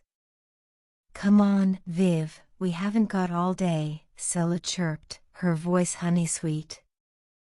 I remember thinking how odd it was that she had dressed up so formally for a simple family gathering. As I tore open the envelope, birthday cake still sweet on my tongue, the legal document inside made my stomach drop, the bold, unforgiving letters screamed back at me. What is this? My voice came out barely above a whisper. Mom? Dad? My mother's face crumpled. Sweetheart, we've been trying to find the right time to tell you. Tell me what? I stood up, the paper trembling in my hands. That you're kicking me out of my own home? The home I've poured my savings into, my heart into? Sela cleared her throat. Vivian, be reasonable. The house was never officially yours. The deed is still in your parents' names, and they've decided it's time for a change. A change? I spun to face her. What do you know about this? She smoothed her designer skirt, her lips curling into a practiced smile. I'm just trying to help the family make the best financial decision. The market's hot right now. The market? I let out a laugh, but it sounded more like a sob. This is my home, not some investment property. My brother finally spoke up. Viv, maybe we should discuss this privately. No, I slammed the paper down on the coffee table, making the cake plates rattle. I want answers now. Mom, Dad, why are you doing this? My father wouldn't meet my eyes. There have been concerns about your ability to maintain the property properly. Sela has shown us some concerning documentation. Documentation? I felt like I was drowning. What documentation? Sela's voice was smooth, calculated. Questionable contractors, noise complaints from neighbors, unauthorized modifications. That's absolutely false. My voice cracked as I turned to my best friend, Paisley, who stood frozen in the corner. Pa, tell them. You've been here through all the renovations. Paisley stepped forward, her face fierce. Everything Vivian's done has been by the book. I've seen all the permits myself. But my family's expressions remained unchanged. My mother reached for my hand. Sweetie, you have 30 days. I jerked away from her touch. 30 days to leave my home? On my birthday? The room started spinning. How long have you been planning this? Sela stood up, straightening her blazer. I think we should all calm down and discuss this rationally. The decision's been made, Vivian. Fighting it will only make things harder. Looking at her face, that perfectly composed mask of false concern, something clicked. This wasn't just about the house. This was calculated. Planned. The formal outfit, the documentation she had mentioned, the way she had positioned herself as the voice of reason. Get out, I whispered. Then, louder, everyone. Get out. Vivian, my mother started, but I had already turned away. One by one, they filed out, leaving only Paisley behind. As the door clicked shut, I collapsed onto the couch, the eviction notice mocking me from the coffee table. Paisley sat beside me, wrapping an arm around my shoulders. This isn't over, Viv. Something's not right here, and we're going to figure it out. I wiped my eyes, anger replacing shock. You're right. Sela's behind this somehow. She's always wanted this house ever since we were kids. I straightened, determination flooding through me. And I'm going to prove it. Looking around at my beloved home, the walls I had painted, the fixtures I had restored, the memories I had built, I made a silent promise to myself. This wouldn't be the last birthday I celebrated here. Not if I had anything to say about it. The morning after my disastrous birthday, I sat at my kitchen counter, staring at my phone. 17 missed calls from Mom. 5 from Jace. None from Sela, of course. You need to eat something, Paisley said, sliding a plate of toast in front of me. She had stayed the night, sleeping on my couch like we used to do in college. You can't fight this on an empty stomach. I pushed the plate away. I can't eat. I need to figure out what Sella's been telling my parents. My hands shook as I pulled up my mother's contact information. I'm calling her. Put it on speaker, Paisley said, settling beside me. Mom answered on the first ring. Vivian, thank goodness. We've been so worried. Save it, I cut her off. I want to know exactly what Sella has been saying about me. A heavy sigh crackled through the speaker.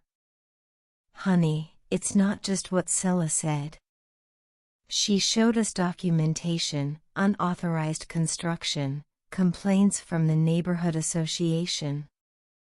That's impossible. I slammed my hand on the counter. I have every permit, every approval right here in my files. Who specifically complained? Well, I don't have the actual complaints in front of me. Sella handled all of that. Of course, she did, I laughed bitterly. And did you bother to verify any of it? To ask me about it before ambushing me on my birthday? Silence stretched between us. Mom, Sa said, you deny everything. She finally replied, her voice small.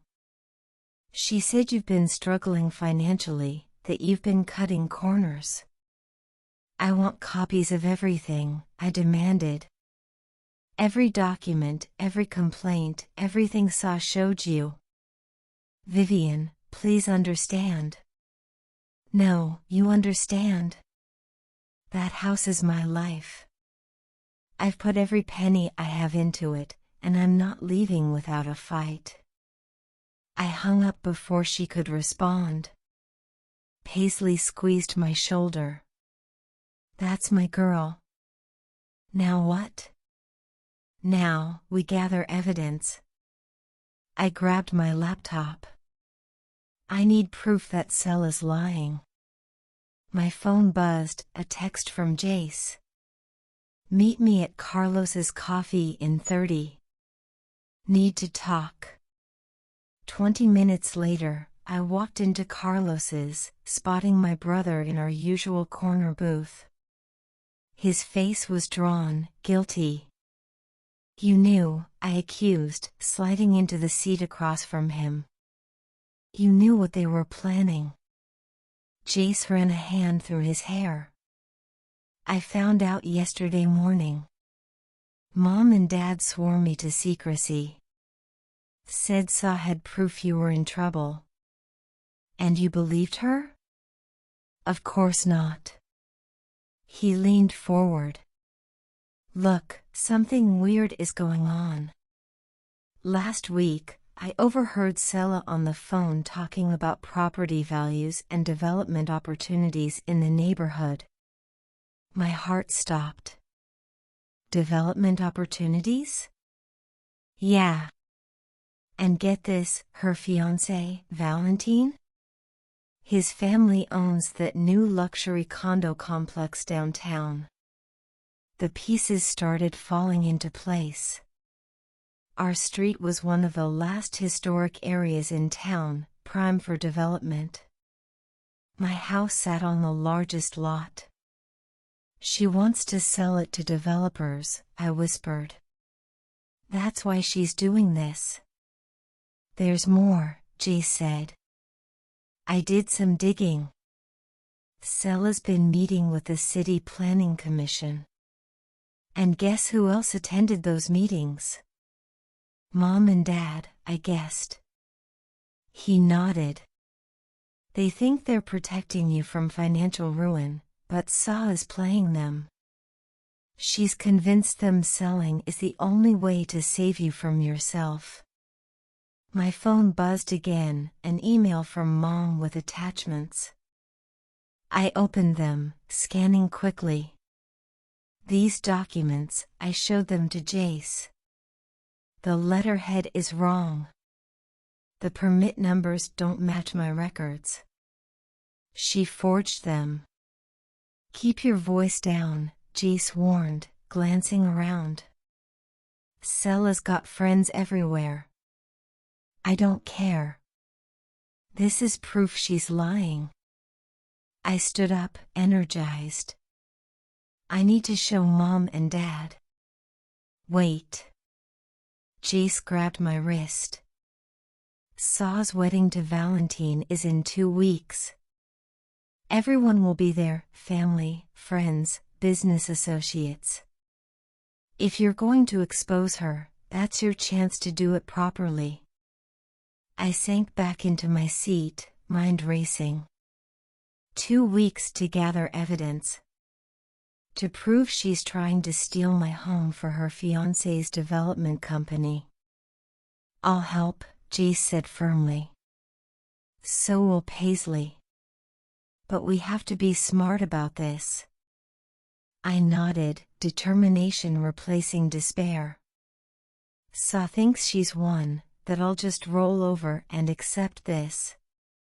But she has no idea what I'm capable of. Walking home, I called Paisley.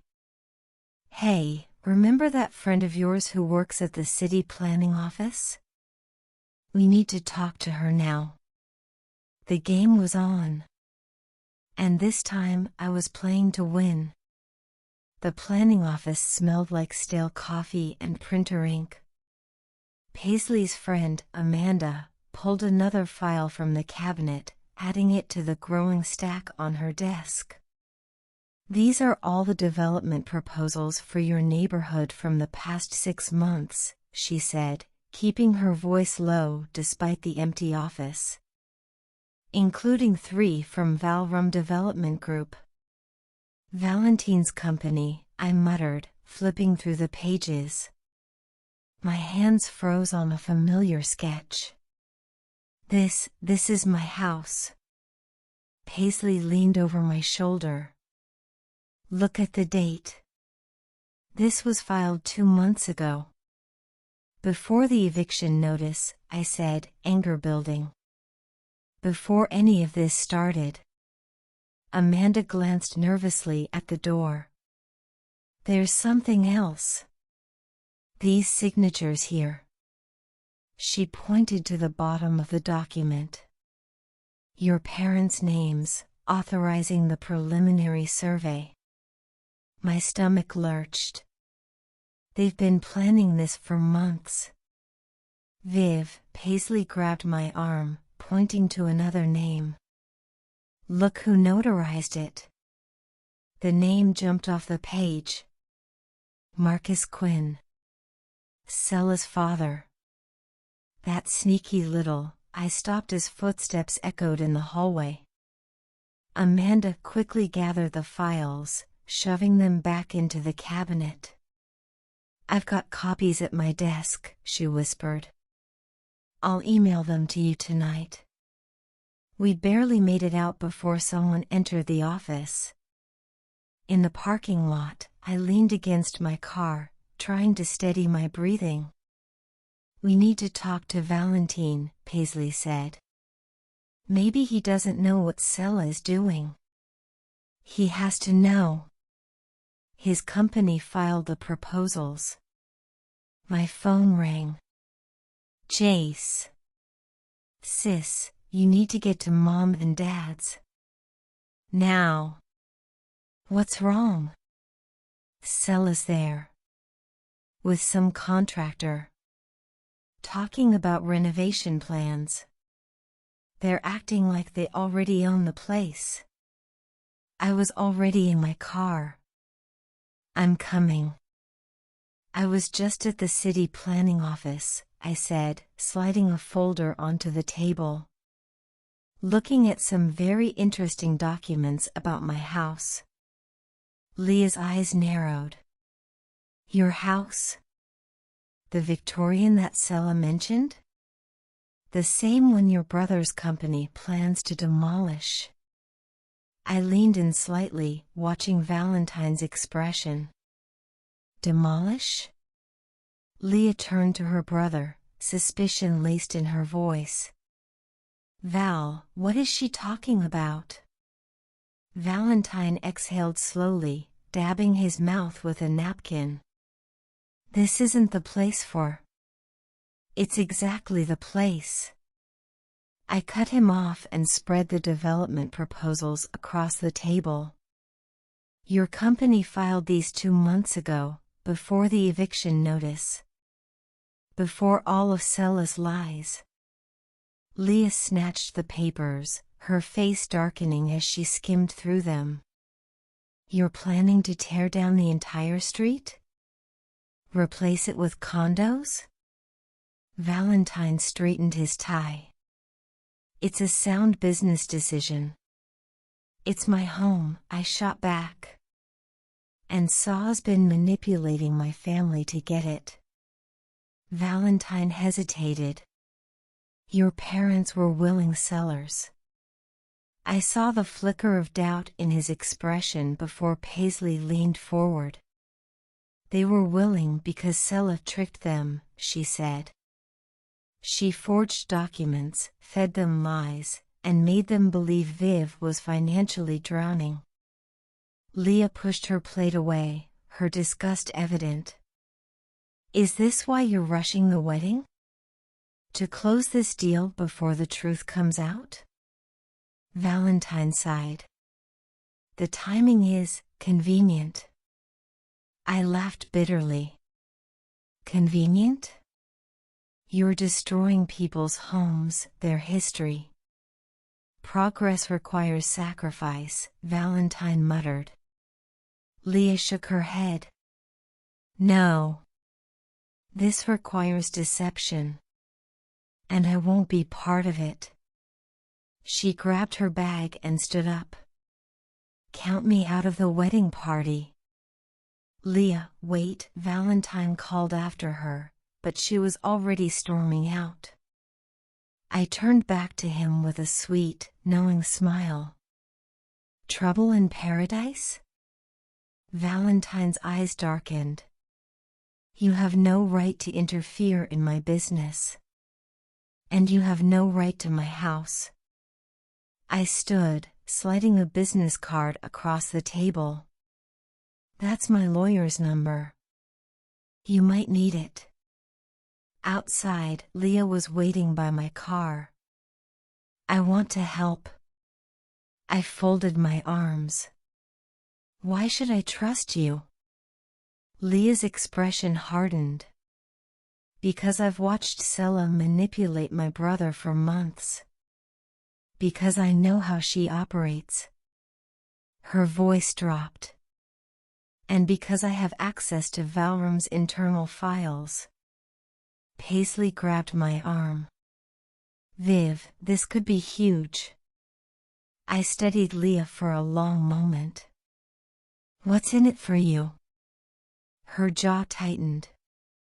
Justice. And the satisfaction of watching Saw's perfect plan implode. She pulled out her phone. Starting with these emails between her and my brother, dating back 6 months. I scrolled through the messages, my pulse quickening. There it was, explicit discussions of their scheme to pressure my parents, fast-track the development, and secure city approvals before anyone could object. This is exactly what we need, Paisley breathed. There's more, Leah said. Board meetings. Private conversations. Financial arrangements. I can get you everything. My phone buzzed. A message from Jace. Mom and Dad saw the evidence. They want to talk. I exhaled slowly. Looks like the tide is turning. But we need to move fast. Leah smirked. The wedding is in 10 days. Perfect timing for everything to fall apart. As she walked away, Paisley turned to me. Are you sure about this? Using her? I watched Leah disappear down the street. She's using us too. But right now, we want the same thing. Another buzz. This time from an unknown number. Back off now, or you'll regret it. Some things are worth more than a house. Paisley peered over my shoulder. She's threatening you. She's desperate. I saved the message as evidence.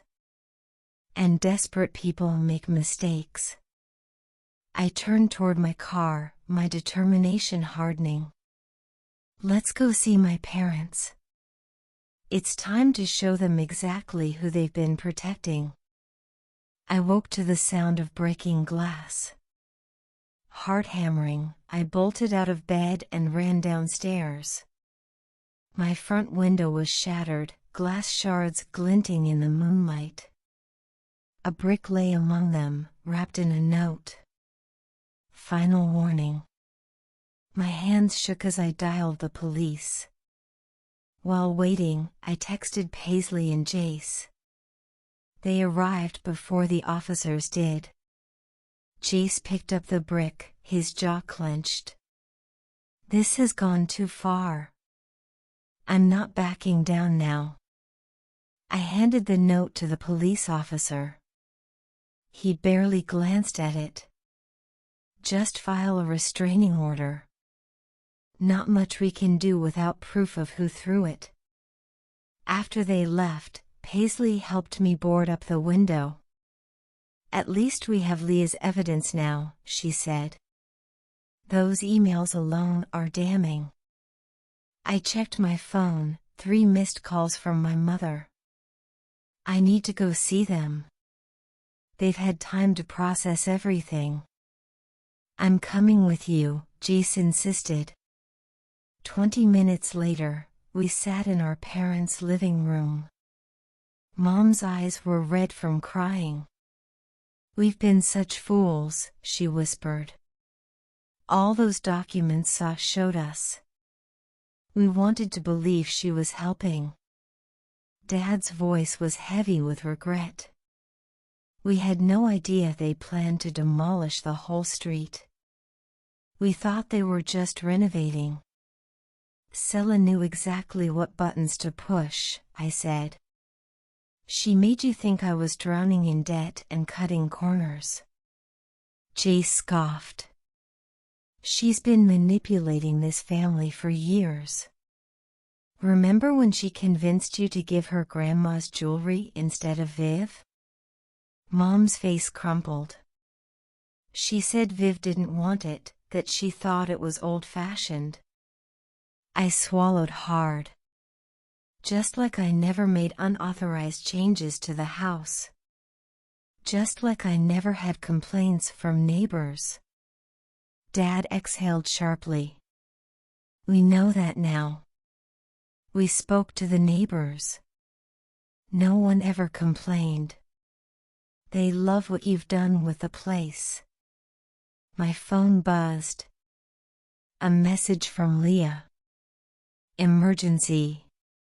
Meet me at Riverside Park. Now. I stood. I have to go. But first, are you with me?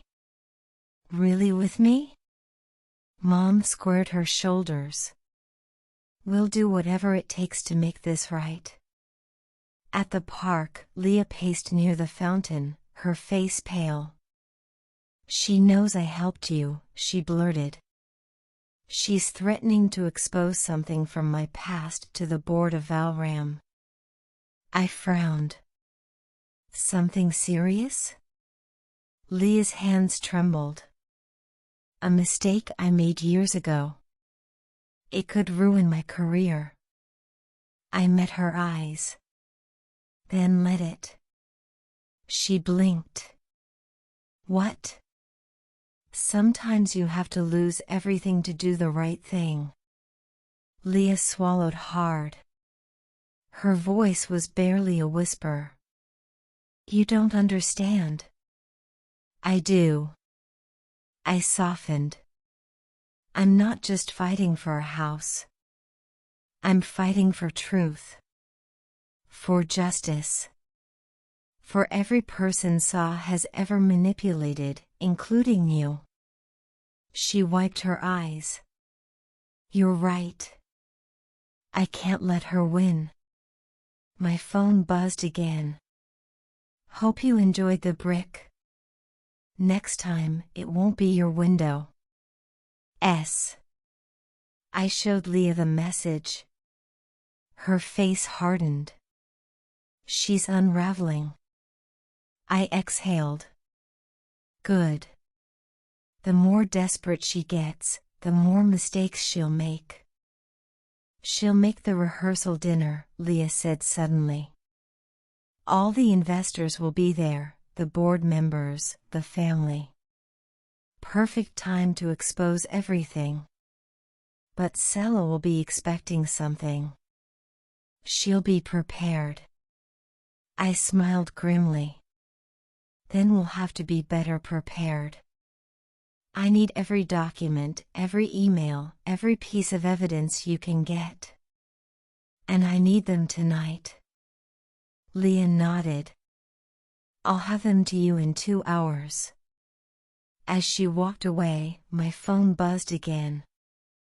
This time, it was Paisley. Your mom just called. Sela's at their house. She's crying, saying you're trying to ruin her life. Your parents aren't buying it, but she's putting on quite a show. I texted back. Let her perform. In 3 days, she'll have a real reason to cry. The stakes were higher now. The threats more serious. But with each desperate move Sela made, she only proved how close we were to bringing her down. The countdown to the rehearsal dinner had begun. The day before the rehearsal dinner, I sat in my lawyer's office, surrounded by stacks of evidence. Sarah, my attorney, flipped through the documents with growing interest. These emails between Sela and Valim are damning, she said. And these forged documents, that's criminal. But is it enough? I asked. To stop the development? Absolutely. To press charges? Probably. She leaned forward. But are you sure you want to do this at the rehearsal dinner? It's perfect timing. All the investors will be there. Plus, the entire family. My phone buzzed. Another threat from Sela. Last chance to back down. Remember, I know about Miami. Sarah caught my expression. What's wrong? She's trying to blackmail me now. I showed her the text. But the Miami thing, it's nothing. Just a spring break mistake from college that she thinks she can use against me. Document everything, Sarah advised, handing me a USB drive. I've organized all the evidence here, including the police report about the brick. Are you sure you don't want private security? I'll be fine. Jason and Paisley will be with me. Outside the office, I found Leah waiting in her car. Get in. There's something you need to see. She drove us to Valim's office building, parking in the underground garage. Valentine and Sela are in a board meeting upstairs, but look at this. She pulled out her tablet, showing me security footage from earlier that day. Sela was arguing with someone in the garage. Her father. Turn up the volume, I said. I can't keep covering for you, her father was saying. The notary stamps, the forged documents, it's too much risk. Daddy, please. Just one more day. After the rehearsal dinner, it won't matter anymore. What's happening after the rehearsal dinner? I asked Leah. I don't know. But they've booked a private room at the restaurant. Invitation only, after the main event. My phone rang. Paisley. Viv, you need to get home now. Someone's been in your house. I broke every speed limit getting back. Paisley and Jace were waiting outside. Inside, my breath caught. Every renovation I'd done, every wall I'd painted, every fixture I'd restored had been photographed and marked with bright red X's. They're documenting everything they plan to destroy, Jace said quietly. Paisley picked up a business card left on the counter. Look who's handling the demolition. The company name made my blood boil.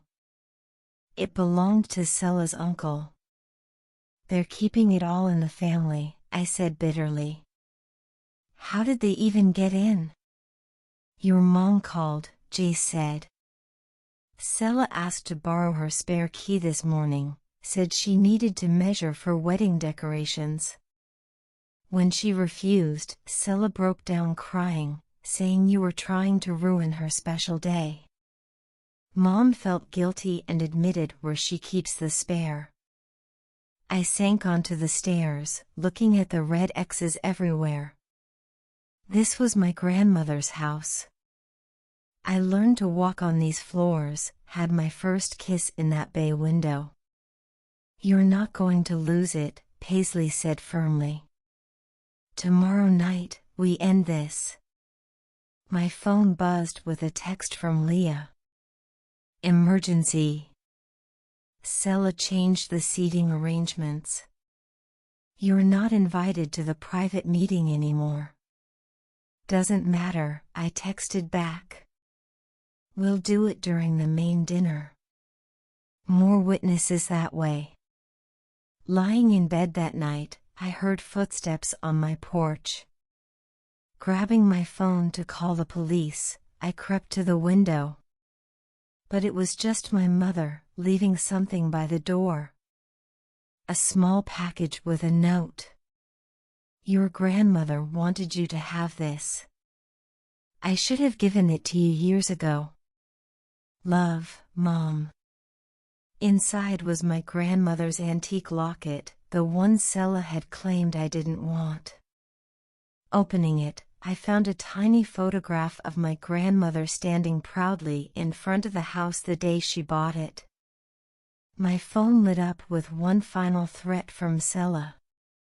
Hope you're ready for tomorrow. Because I am. I touched the locket, then looked at the red X's marking my walls. Bring it on, I whispered. Tomorrow, everything would change. Either I'd save my home and expose Sella's schemes, or I'd lose everything I'd fought for. But looking at my grandmother's proud smile in that old photograph, I knew one thing for certain. I wasn't going down without a fight.